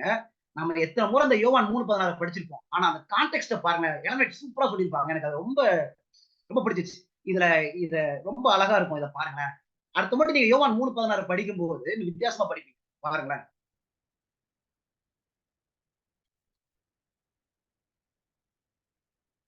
சரி, இங்கிலீஷ்ல வாசித்துட்டு நான் வாசிக்கிறேன். ஏன்னா அது கொஞ்சம் அழகா இருக்கும். வித் இன்டென்ஸ் இன்ட்ரெஸ்ட், அதாவது இந்த சமயத்துல அந்த பேக்ரவுண்ட ஞாபகம் வச்சுக்கங்க. அதாவது உலகம் அப்படி இருக்குது. With intense interest, the unfallen birds had watched to see Jehovah arise and sweep away the inhabitants of the earth. சரிங்களா? அப்படியே பாருங்க. But instead of destroying the world, God sent his son to save it. இதை எப்படி நீங்க புரிஞ்சு பாருங்களேன். அப்ப எப்படி ஆண்டவர் அனுப்புனாரு? தமிழ்ல வாசிக்கிறோம் பாருங்க. யெகோவா எழும்பி பூமியின் குடிகளை முற்றிலும் அழித்தொழித்து போடுவதை காண விழுந்து போகாத உலகத்தில் ஆழ்ந்த ஆர்வத்துடன் என்ன செஞ்சாங்க? காத்து கொண்டிருந்தாங்க. அதாவது இந்த சமயத்துல நல்லா புரிஞ்சுக்கங்க. ஏசப்பா வருவதற்கு முன்னாடி இப்படிப்பட்ட சூழ்நிலை இருக்குது. இந்த சமயத்துல இவர் எழும்பி அழிக்க போறார். அப்படிப்பட்ட சூழ்நிலை. அப்படிப்பட்ட சூழ்நிலை இருக்குமா? ஆனா பாருங்களேன். ஆனால் அதான் வார்த்தை பட். இங்கிலீஷ்ல இந்த ஆனால் என்ற வார்த்தை எனக்கு ரொம்ப பிடிக்குங்க. இங்கிலீஷ்ல பட். இதுலயே ரொம்ப அநேக பிரசங்கள் இருக்கு. ஆனால் உலகத்தை அழிப்பதற்கு பதிலாக அதை ரட்சிக்கும்படி தேவன் தன் குமாரனை என்ன செஞ்சாரு? அனுப்புனாரு. எப்ப கொடுத்தாரு? உலகம் இப்படி இருக்கும்போது அது அழிக்கப்படக்கூடிய அந்த சூழ்நிலை எப்படி அங்க நோவா, யோனா, லோத்து எல்லாம் ஆண்டவர் அனுப்புனாரோ, அப்ப இங்க இப்படிப்பட்ட சூழ்நிலையில ஆண்டவர் யார அனுப்புனாங்க? இயேசு கிறிஸ்துவ அந்த உலகத்துக்கு என்ன செஞ்சாங்க? அனுப்புனாங்க. பாருங்க. என்னுடைய கேள்வி என்னன்னா, ரிஸ்க் இருக்குதா? ரிஸ்க் ஆஃப் ஃபெயிலியர் இருக்குதா இப்ப? இல்ல ஒரு பாயிண்ட் தான் வந்திருக்குது. 2 பாயிண்ட் இருக்குது வரேன். ரிஸ்க் இருக்குதா? இததான் இப்ப ஃபெயிலியர் இருக்குதா? வாய்ப்பு இருக்குதா? சரி. அ நம்ம தொடர்ந்து பார்க்கலாம்.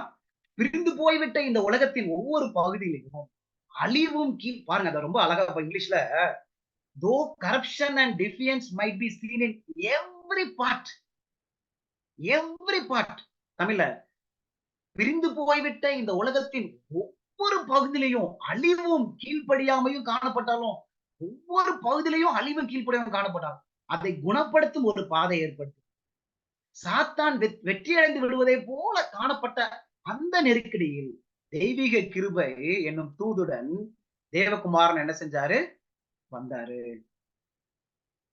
எவ்வளவு பியூட்டிஃபுல்லா இருக்குல்ல? எவ்வளவு பியூட்டிஃபுல்லா இருக்குல்ல? அப்ப ஒவ்வொரு பகுதியிலும் கீழ்ப்படியாமை காணப்படுது. அந்த சமயத்துல இந்த உலகத்தை அழிப்பதற்கு பதிலாக அதை ரட்சிக்கும்படி. அப்ப யார் அழிஞ்சா? உலகத்தை அழிப்பதற்கு பதிலாக யாரு சாகும்படி ஒப்பு கொடுத்தா? ஜீசஸ் சாகும்படி காட் என்ன செஞ்சாங்க? அங்க ஒப்பு கொடுத்தாங்க. பாருங்களேன், ஒரு லெசன், ஒரு பாடம் என்ன அப்படின்னா, இன்றைக்கு கூட நம்ம லைஃப் எப்படி இருக்கு? இந்த மாதிரி இருக்குதா? நம்ம இந்த பாயிண்ட்ஸ் படிச்சோம்ல, இயேசு கிறிஸ்து உலகத்துக்கு வர மாதிரி உலகம் எப்படி இருந்துச்சு? இந்த மாதிரி இருக்குதா? உங்க வாழ்க்கையினுடைய வாழ்க்கை இருந்துச்சா? இன்றைக்கு கூட காட் நம்ம ரொம்ப லவ் பண்றாங்க.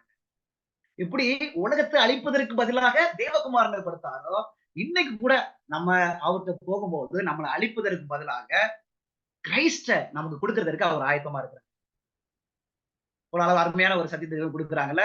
நம்மளும் பிரமாணத்தினால கிரியை தேடிட்டு இருக்கலாம், நீதியை தேடிட்டு இருக்கலாம், நம்மளும் அன்பு இல்லாம போய் கொண்டே இருக்கலாம் நம்ம வாழ்க்கை. நாமளும் கூட இந்த விபச்சாரம், அசுத்தம் இந்த மாதிரி இருதயத்துல அசுத்தம் நிறைஞ்சு காணப்படலாம். நாம கூட நம்முடைய பரிசுத்தத்தை நம்முடைய ஹோலினஸ் வச்சு மேட்ச் பண்ணிட்டு இருக்கலாம். ஆனா காட் சொல்றாரு, உன்னை அழிப்பதற்கு பதிலாக குமாரனை நான் என்ன செய்றேன்? நான் கொடுக்கிறேன்பா. ஒவ்வொரு பகுதியிலையும் கீழ்ப்படியாம காணப்படலாம். உன்னுடைய ஒவ்வொரு பார்ட்ஸ், நர்வ்ஸ்ல, சென்சஸ்ல, ஆர்கன்ஸ்ல கீழ்ப்படியாம காணப்படலாம்ப்பா. ஸ்டில் நான் உன்னை அழிக்க விரும்பலப்பா. என் குமாரனை உனக்கு கொடுக்க விரும்புறேன் அப்படின்னு காட் நமக்கு சொல்றாங்க. ஒரு பியூட்டிஃபுல்லான ஒரு ட்ரூத்ல பாருங்களேன். அது மாத்திரம் இல்ல, அடுத்த கோட்டு பாருங்க ரொம்ப அழகா இருக்கும். நம்ம போன வாரம் படிச்சோம், ஞாபகம் இருக்கா? இயேசு கிறிஸ்துவ எதுக்கு இந்த உலகத்துக்கு அனுப்புனாங்க? அதுல இன்னொரு பாயிண்ட் பாருங்க, ரொம்ப அழகா இருக்கும். ரொம்ப அழகா. இயேசு எதுக்கு இந்த உலகத்துக்கு வந்தாங்க? சாத்தான் பாருங்க, தேவன் எவ்வளவு வல்லமை உள்ளவர் பாருங்களேன். தேவனின் ரூபத்தில் உள்ள மனித இனத்தின் தன்மையை கீழாக்குவதில் வெற்றியடைந்து விட்டதாக சாத்தான் வெற்றி சிறப்பு சிரித்துக் கொண்டிருந்தான். இந்த சமயத்துல எல்லாத்தையும் கெடுத்துட்டப்பா. ஏன்னா மனிதனுடைய முகத்தை பார்த்தா யாருடைய சாயல் தான் இருக்கு? சாதனுடைய சாயல் தான் இருக்கு.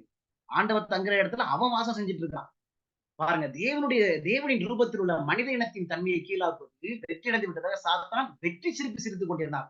ஆனா பாருங்க, இன்னைக்கு கூட நம்மளை பார்த்து சிரிச்சிட்டு இருக்கிறானா? ஆனா நமக்கு ஒரு ஆண்டவர் இருக்காரு பாருங்களேன். அப்போது மனிதனில் அவனை படைத்தவனின் சாயலை திரும்ப ஏற்படுத்துவதற்கு இயேசு வந்தார். இயேசு எதுக்கு வந்தாங்களா? அவனை படைத்தவரின் சாயலை திரும்ப ஏற்படுத்துவதற்கு. மனங்களை கட்டுப்படுத்தி கொண்டிருந்த நம்ம வில்ல யார் கண்ட்ரோல் பண்றாங்கன்னா சாத்தான். மனங்களை கட்டுப்படுத்தி கொண்டிருந்த பிசாசுகளை வெளியேற்ற அவர் வந்தார். தூளிலிருந்து நம்மை உயர்த்தவும், குலைந்து போன நமது குணத்தை அவரது தெய்வீக குணத்திற்கு இசைவான விதத்தில் மறுபடியும் உருவாக்கவும், அவரது சொந்த மகினால் அதை அழகுபடுத்தவும் அவர் என்ன செஞ்சாரு? வந்தாரு. ஹோப் இருக்கா? நம்பிக்கை இருக்கா? நம்ம கூட இன்னைக்கு அப்படி நம்ம நினைச்சிட்டு இருக்கிறோமா? என் அழகே போச்சு, என் குணமே போச்சு, எல்லா இடமும் அப்படியே தூள் மாதிரி கிடக்குது. ஒவ்வொரு பார்ட்ஸும் சரியில்லை. நர்வ்ஸ், சென்சஸ், ஆர்கன்ஸ் எதுவுமே சரியில்லை. இயேசு கிறிஸ்து எதுக்கு வந்தாங்களாம்? அழகுபடுத்த. இதை நம்ம விசுவாசிக்கிறோமா? Can God two? தேவனால செய்ய முடியுமா? அழகுபடுத்த முடியும். சரிங்களா? சரி, அப்ப அந்த 2வது பாயிண்ட் நம்ம படிச்சது கொஞ்சம் மனசுல வச்சுக்கோங்க. அப்ப இயேசு கிறிஸ்து இந்த உலகத்துக்கு வரும்போது இந்த உலகம் எப்படி காணப்பட்டுச்சு என்பதை மனசுல வச்சுக்கோங்க. சரிங்களா? நம்ம அந்த கான்டெக்ஸ்ட படிச்சுட்டே போறோம். எப்படி எவங்களின் வாஞ்சையில அவங்க எழுதியிருக்கிறாங்க. செகண்ட் பாருங்களேன். செகண்ட் பாயிண்ட் 3 பாயிண்ட் தான் அதுல வரும். செகண்ட் பாயிண்ட் பாருங்களேன். சரி. நம்ம எபிரேயர் புத்தகம் நம்ம போலாம். இதை நம்ம வாசிக்கிறதுக்கு முன்னாடி எபிரேயர் புத்தகத்துக்கு நம்ம போலாம். 3வது பாயிண்ட். 3வது பாயிண்ட் என்ன அப்படின்னா, ஏசப்பாட்ட எப்படிப்பட்ட ஒரு மாம்ச பலவீனம் காணப்பட்டுச்சு. மாம்ச பலவீனம் அவர்கிட்ட காணப்பட்டுச்சு. சரிங்களா? எபிரேயர் புத்தகத்தை நம்ம போலாம். எபிரேயர் புத்தகத்துக்கு அந்த ஒரு சரீரத்தை குறித்து ஒரு வசனம் வரும். எபிரேயர் புத்தகம்,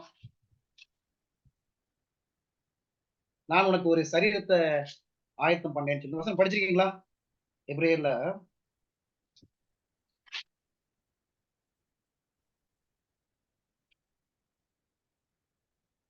10ஆம் அதிகாரம் 5ஆம் வசனம். எபிரேயர் 10ஆம் அதிகாரம் 5ஆம் வசனம் பாருங்களா?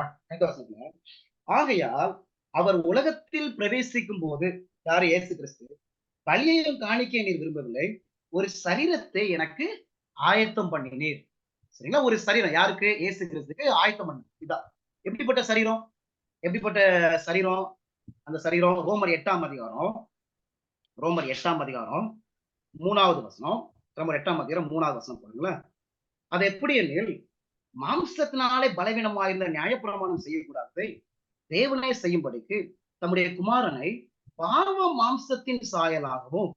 சரிங்களா? அது எப்படிப்பட்ட சரீரம்? எப்படிப்பட்ட மாம்சம்? அது பாவ மாம்சத்தின் சாயல். சரிங்களா? அப்ப இயேசு கிறிஸ்து உலகத்துக்கு வரும்போது எப்படி வந்தாங்க? பாவ மாம்சத்தின் சாயலாக இயேசு கிறிஸ்து என்ன செஞ்சாங்க? இந்த உலகத்துக்கு அவங்க வராங்க. இத கோட்டு பாருங்க. அந்த சாயல் எப்படிப்பட்டதா இருந்துச்சு அப்படின்னு சொல்றாங்க பாருங்களேன். ரொம்ப நம்மளை யோசிக்க வைக்கிறதா இருக்கும்.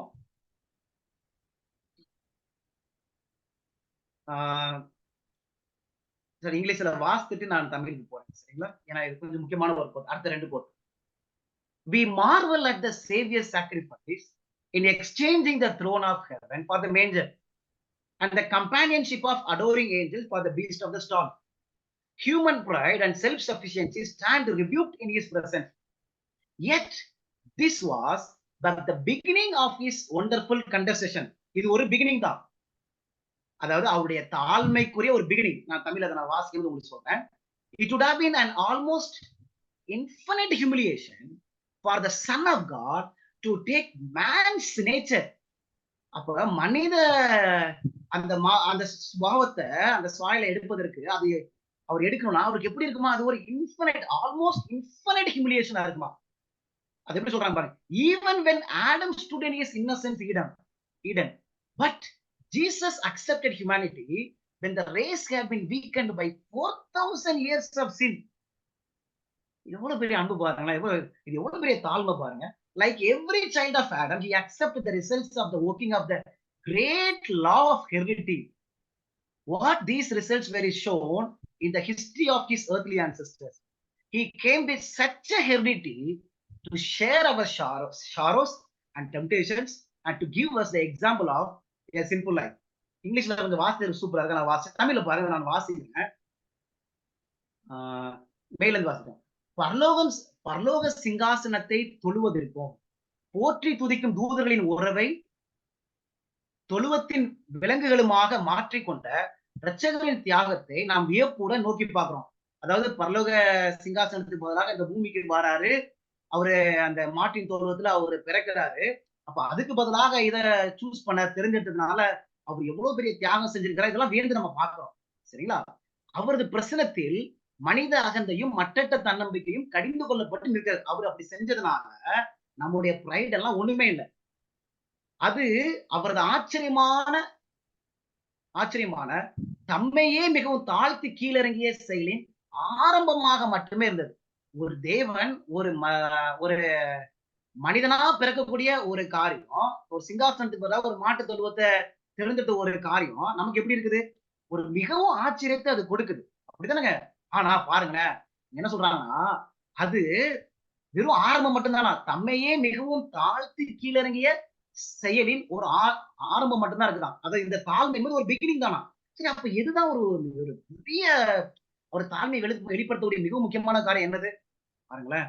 ஆதாம் குற்றமற்றவனாக ஏதனில் நின்றிருந்த நிலையிலே மனித இயல்பை தேவகுமாரன் எடுத்திருந்தால் கூட அது அவருக்கு ஏறத்தாழ முடிவில்லாத ஒரு தாழ்மையாக இருந்திருக்கும். ஆதாம் இருந்த நிலைய அந்த சாயலை எடுத்திருந்தா கூட, அந்த மாம்சத்தை எடுத்திருந்தா கூட ஒரு எப்படி இருந்திருக்கும்? ஒரு ஏறத்தாழ முடிவில்லாத ஒரு தாழ்மை இருந்திருக்குமா? ஒரு இன்ஃபைனைட் ஹியூமிலியேஷனா இருந்திருக்கும். ஆனால் மனித இனம் 4000 ஆண்டுகளாக பாவத்தினால் பலவீனம் அடைந்திருந்த போது இயேசு மனித சாயலை ஏற்றுக்கொண்டார். பரம்பரை நியாயத்தின் செயல்பாட்டின் விளைவுகளை ஆதாமின் ஒவ்வொரு பிள்ளையும் போல அவரும் ஏற்றுக்கொண்டு இருந்தார். உங்களுக்கு புரியுதா? செகண்ட் பாருங்க. அதாவது செகண்ட்னா டேஞ்சர், ரிஸ்க சொல்ல வரேன். ரிஸ்க அப்ப எந்த சாயல மாம்சத்தின் அந்த பாவ மாம்சத்தை அவர் எடுத்தாங்க? ஏதோ ஆதாமினுடைய ஒரு பாவ அந்த சாயல் இல்ல. இது 4000 வருஷம் பலவீனமா இருந்த அந்த ஹெரிடிட்டி. சரி, ஏசப்பா வந்தார்ல, அந்த ஹெரிடிட்டி அந்த எப்படிப்பட்ட வீக்கா ரொம்ப ஸ்ட்ராங்கா? இயேசு கிறிஸ்து வந்த அந்த வம்சம் ரொம்ப ஸ்ட்ராங்கா? நம்ம எல்லாருக்கும் தெரியல. எல்லாருக்கும் அது ஒரு அழகான ஒரு காஸ்பலுங்க. ஆக்சுவலி ஒரு அழகான ஒரு காஸ்பல். ஒருவேளை தெரியாதவங்களுக்காக நான் அதை என்ன சொல்றேன். மத்தேயு 1ஆம் அதிகாரத்துல நீங்க படிச்சு பார்த்தீங்கன்னா யாரெல்லாம் அதுல இருக்கான்னு பாருங்க. மத்தேயு 1ஆம் அதிகாரத்துல வெறும் 5 வசனத்துல 1ல இருந்து 5 அவருடைய வம்சத்துல யாரெல்லாம் இருக்காங்க அப்படின்னு சொல்லி ஆபிரகாம் ரொம்ப நல்லவராங்க. விசுவாசம்னா என்னன்னே தெரியாதுங்க அவருக்கெல்லாம். சரிங்களா? அதாவது அவருடைய அந்த வீக்னஸ் சொல்ல வரேன். சரிங்களா? தாவீது எப்படிப்பட்டவருங்க? கொலை விபச்சாரம் தான். சரிங்களா? அந்த வம்சத்தை பாருங்களேன். அப்புறம் தொடர்ந்து நீங்க பார்த்துட்டே வந்தீங்க அப்படின்னா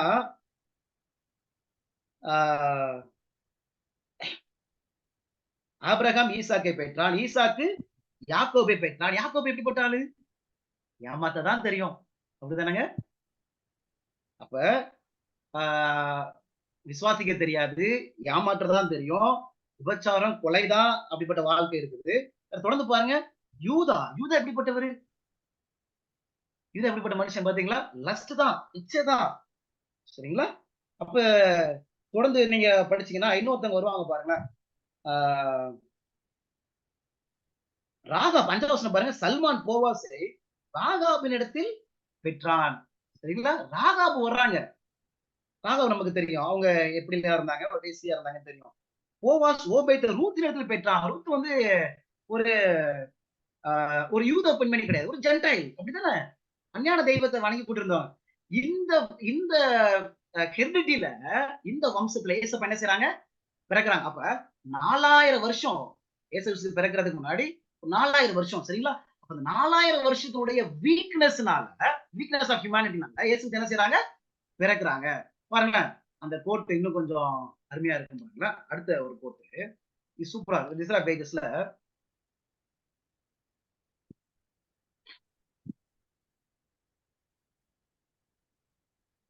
இத நான் இங்கிலீஷ்ல வாசிக்கிறேன்.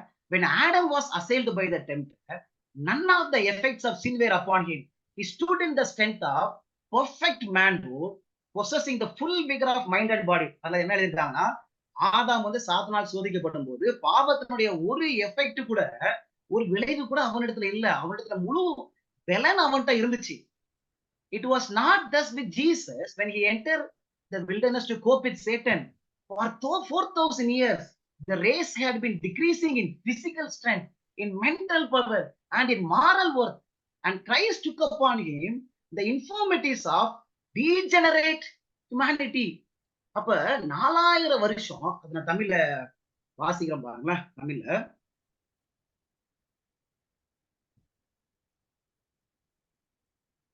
கீழே வாசிக்கிறேன். கீழே 6வது லைன்ல, மனம், உடல் ஆகியவற்றின் முழுமையான ஆற்றலை உடையவனாக தனது பூரண மனித பருவத்தின் வல்லமையோடு அவன் நின்றிருந்தான். ஏதனின் மகிமையால் சூழப்பட்டவனாகவும் பரலோகவாசிகளோட நாள்தோறும் தொடர்புடையவனாகவும் அவன் இருந்தான். இது யாரு? சாத்தான். ஆதாம். அவன் சாத்தான் வந்து அவனை சோதிக்கும் போது அவன் எல்லாத்துலயும் பெர்ஃபெக்ட்டா இருந்தான். சரிங்களா? சரி, நான் அந்த அடுத்த கோட் தமிழ்ல போடல. ஆனா இயேசு கிறிஸ்து இந்த உலகத்துக்கு வரும்போது for 4000 years the race had been decreasing in சரீரத்திலையும், மனதிலையும், மென்டல், மாரல், ஒழுக்க சீர்கள் எல்லாத்துலயுமே 4000 வருஷமா ரொம்ப மோசமான இழிவான நிலையில இந்த உலகம் இருந்துச்சுன்னா, அந்த மாம்சத்தை, அந்த பிசிக்கலாவும், மென்டலாவும், மாரல்லையும் பலவீனமா இருந்த அந்த மாம்சத்தை, பாவ மாம்சத்தை ஏசப்பா என்ன செஞ்சாங்களா? 4000 வருஷமா பலவீனமா அந்த மாம்சத்தை ஏசப்பா என்ன செஞ்சாங்களா? எடுத்தாங்களாம். கேள்வி, ரிஸ்க் இருக்குதுங்களா இல்லையா? ரிஸ்க் ஆஃப் ஃபெயிலியர் இருக்குதா? சரிங்களா? அங்க தோல்வி அடைவதற்கு ஒரு ஆபத்து இருக்குதா? ஒரு ரிஸ்க் இருக்குதா? சரி, இப்படியே இளநீர் பேசிட்டே வர்றாங்க. சரிங்களா? இப்ப 3வது பாயிண்ட் பேசும்போது அந்த வார்த்தை யூஸ் பண்ண நம்ம பார்க்க 3வது பாயிண்ட்னா நம்ம படிக்க போற 4வது பாயிண்ட். சரிங்களா? 4வது பாயிண்ட் பாருங்களேன். 4வது பாயிண்ட். இப்ப இந்த உலகத்தை யார் ஆளுகை செஞ்சு 4வது பாயிண்ட்க்கு நம்ம எந்த வசனத்தை வாசிக்கலாம்னா, மத்தேயு 4ஆம் அதிகாரத்துல சாத்தான் என்ன சொல்றான் பாருங்க. மத்தேயு 4ஆம் அதிகாரத்துல 8வது வசனம். 8வது வசனத்துல, மறுபடியும் பிசாசு அவரை மிகவும் உயர்ந்த மலையின் மேல் கொண்டு போய் உலகத்தின் சகல ராஜ்யங்களையும் அவைகளின் மகிமையும் அவருக்கு காண்பித்து, நீ சாஷ்டாங்கமாய் விழுந்து என்னை பணிந்து கொண்டால் இவைகளை எல்லாம் உமக்கு நான் என்ன செய்வேன்? தருவேன். அப்ப யாருடைய டொமினியன் இருக்குது? ஆதிக்கம். யாருடைய ஆதிக்கம் இருக்குது? சாத்தானுடைய ஆதிக்கம் இப்ப இந்த உலகத்துல இருக்கு. சரிங்களா? இயேசு கிறிஸ்து வரும்போது இப்ப பாருங்களேன், இதை எப்படி சொல்றாங்க பாருங்க.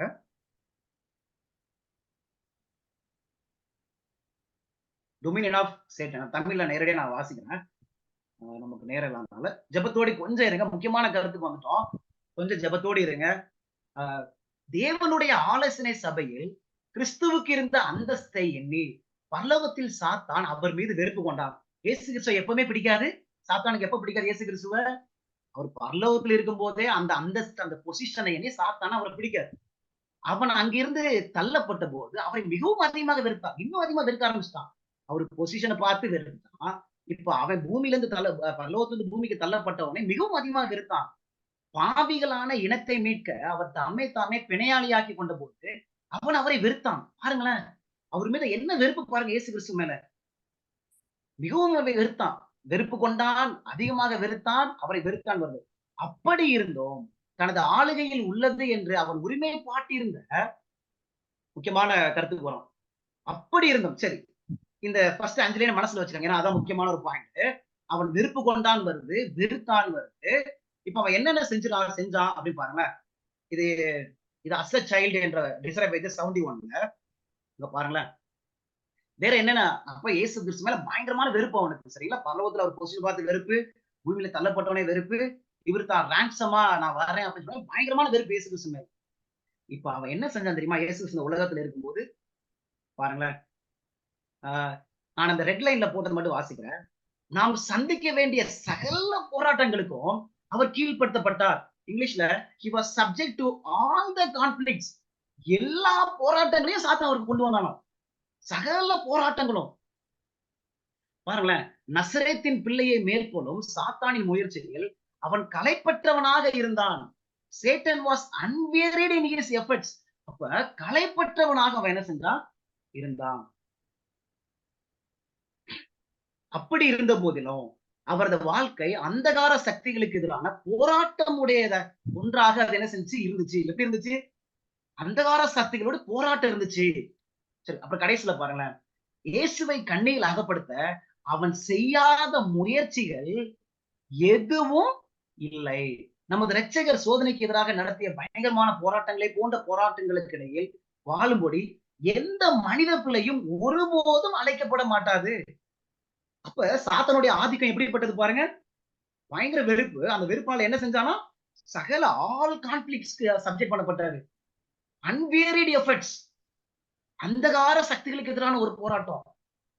சரிங்களா? இயேசுவை கண்ணில் அகப்படுத்த அவன் செய்யாத முயற்சிகள் எதுவுமே இல்ல. He left, இங்கிலீஷ்ல he left no means untried to ensnare Jesus. சரிங்களா? no means. அப்ப எந்த அளவுக்கு அவனுடைய ஆதிக்கம் இருந்திருக்கும். அன்வேரிட், சோர்ந்தே போகாத ஆல் த கான்ஃபிளிக்ட்ஸ். என்னென்ன பண்ணணுமோ எல்லாமே பண்ணியாச்சு.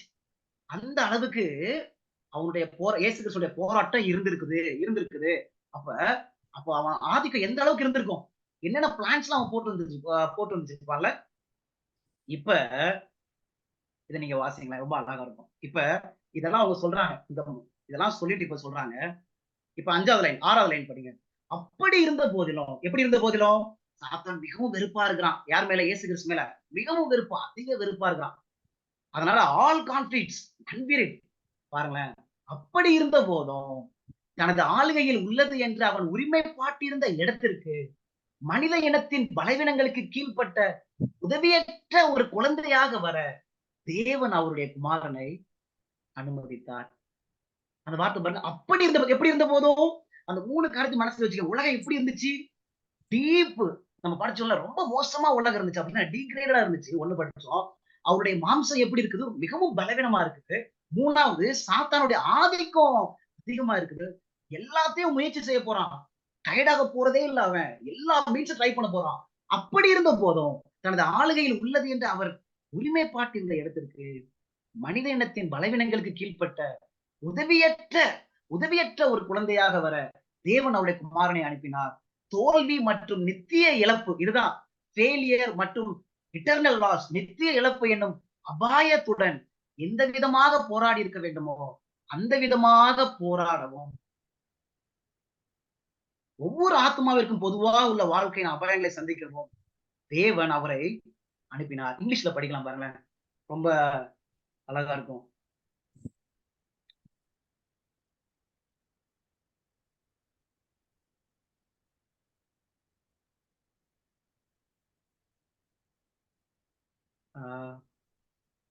இங்க பாருங்களேன்.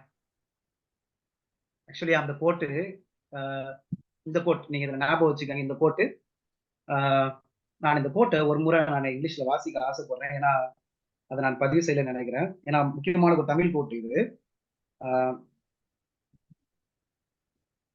ஏன்னா இதுக்கப்புறம் அந்த கோட் இதுதான் என்னை ரொம்ப யோசிக்க வச்ச ஒரு கோட்டு. இதை வாசிக்கிறேன் பாருங்களேன். He hated him. who pledged himself to redeem a race of sinners. Yet, Satan in heaven had hated Christ for his position in the courts of God. He hated him the more when he himself was dethroned. He hated him who pledged himself to redeem a race of sinners. Yet, into the world where Satan claimed dominion, God permitted his son to come a helpless babe, subject to the weakness of humanity. He permitted him to meet life's peril in common with every human soul, at the risk of failure and eternal loss. At the risk of failure and eternal loss. தொடர்ந்து நம்ம படிக்கலாம் பாருங்க. இன்னொரு distract பேஜஸ்ல 131 பக்கத்துல என்ன சொல்றாங்க பாருங்க. Jesus, அதாவது 5வது லைன் இருந்து வாசிக்கிறேன். Jesus left all these for us, that he not only became an exile from the heavenly courts, but for us took the risk of failure and eternal loss. He took the risk of failure and eternal loss. தொடர்ந்து பாருங்க. Christ of the lesson 196 பக்கத்துல, remember that Christ risked all for our redemption. Heaven itself was imperiled. Imperilna அபாயம்.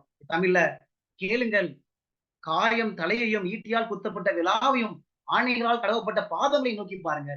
கிறிஸ்து சகலத்தையும் துணிந்து கொடுத்தார். துணிந்துனா ரிஸ்க்டு. ரிஸ்க்டு என்ற வார்த்தை வந்து ஆபத்தான ஒரு நிலை.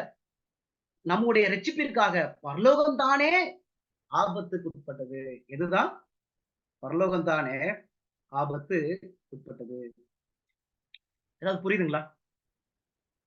முடிக்க பண்ண ஒரு 2 கோட் அதோட நான் முடிக்கிறேன். சரிங்களா? இதை புரியுதா?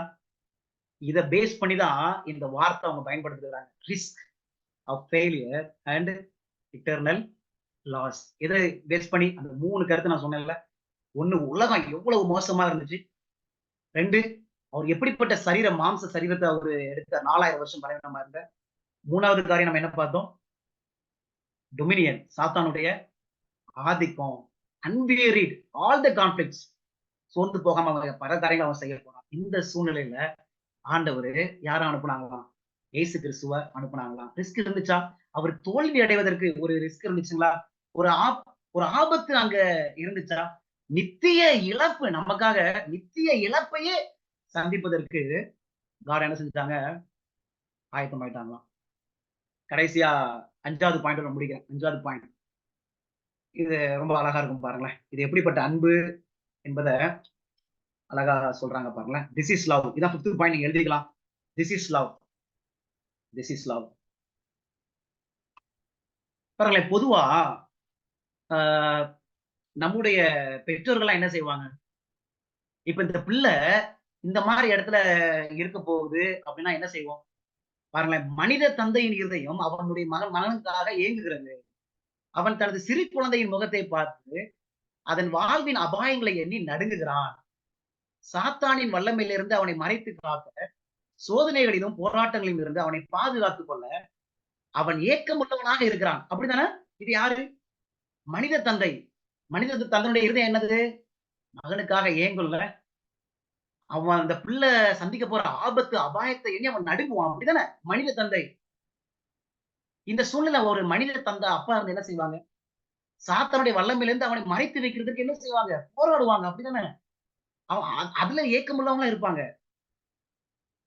ஆனா காட் என்ன செஞ்சிருக்காங்க பாருங்களேன். நமது சிறுவர்களின் வாழ்க்கையின் பாதை நிச்சயமானதாக இருக்கு.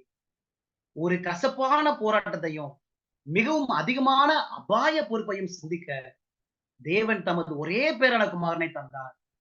இதில் உள்ளது அன்பு. பரலோகங்களே ஆச்சரியப்படுங்கள், பூலோகமே இளைப்படையுங்கள். The heart of the human father yearns over his son. Human father ஏக்கம் என்ன? He looks into the face of the little child and trembles at the thought of life peril. பிள்ளைங்க ஆபத்து சந்திக்க போறாங்க, அதை காப்பாத்ததான் நினைப்பாங்க. ஆனா he longs to shield his dear one from Satan's power. ஆனா God பாருங்க, to meet a bitter conflict and a more fearful risk. Ordinary risk இல்லைங்க. தேவன் நமக்காக எடுத்த ஸ்டெப் சாதாரண ரிஸ்க் இல்ல. a more fearful risk. ஒரு பெரிய அபாயகரமான ஒரு ரிஸ்க் God நமக்கு எடுத்தாங்களாம். to meet a bitterer conflict and a more fearful risk. God gave his only begotten son. that the path of his life might be made sure for our little ones. நமக்காக. This is love. Wonder, oh heavens, and be astonished, oh earth. இவ்வளவு ஆச்சரியமான விஷயம் இல்ல? கடைசி code முடிக்கிறோம் பாருங்க. The eternal Father, the unchangeable one, gave his only begotten Son, tore from his bosom him who was made in the express image of his person, sent him down to earth. என்ன வார்த்தை போடுறாங்க? நித்திய பிதா, மாறாத தெய்வம், அவரு தன்னோட இருதயத்தை கிழிச்சு அவருடைய ஒரே பேரான குமாரனை என்ன செஞ்சாங்கன்னா கொடுத்தாங்களாம். tore from the bosom. ஏன்னா நம்ம யோவான்ல என்ன படிக்கிறோம்? அவருடைய போசம்ல இருப்பார், அப்படி அவருடைய மார்புல இருப்பார் அப்படின்னு சொல்லி படிச்சிருக்கோம்ல. இப்ப இருதயத்தை கிழிச்சு அப்ப குமாரனை கொடுக்கறது இருதயத்தையே கொடுக்குற மாதிரி இருக்கு. இருதயத்துல அப்படியே கிழித்து கொடுக்கக்கூடிய ஒரு அனுபவம். அவ்வளவு அபாயம், அவ்வளவு ரிஸ்க், மோர் ஃபியர்ஃபுல் ரிஸ்க். ஆனாலும் காடு எதை என்ன செய்யல, நமக்காக அவரு ஸ்பேர் பண்ணலாம் இல்ல, நமக்காக அவர் வைக்கவே இல்ல. அதனாலதான் நம்ம ரோமர் 8ஆம் அதிகாரத்துல நம்ம படிக்கிறோம்ல, ரோமர் 8:32, தம்முடைய சொந்த குமாரன் என்று பாராமல் நம்ம எல்லாருக்காகவும் அவரை ஒப்பு கொடுத்தது.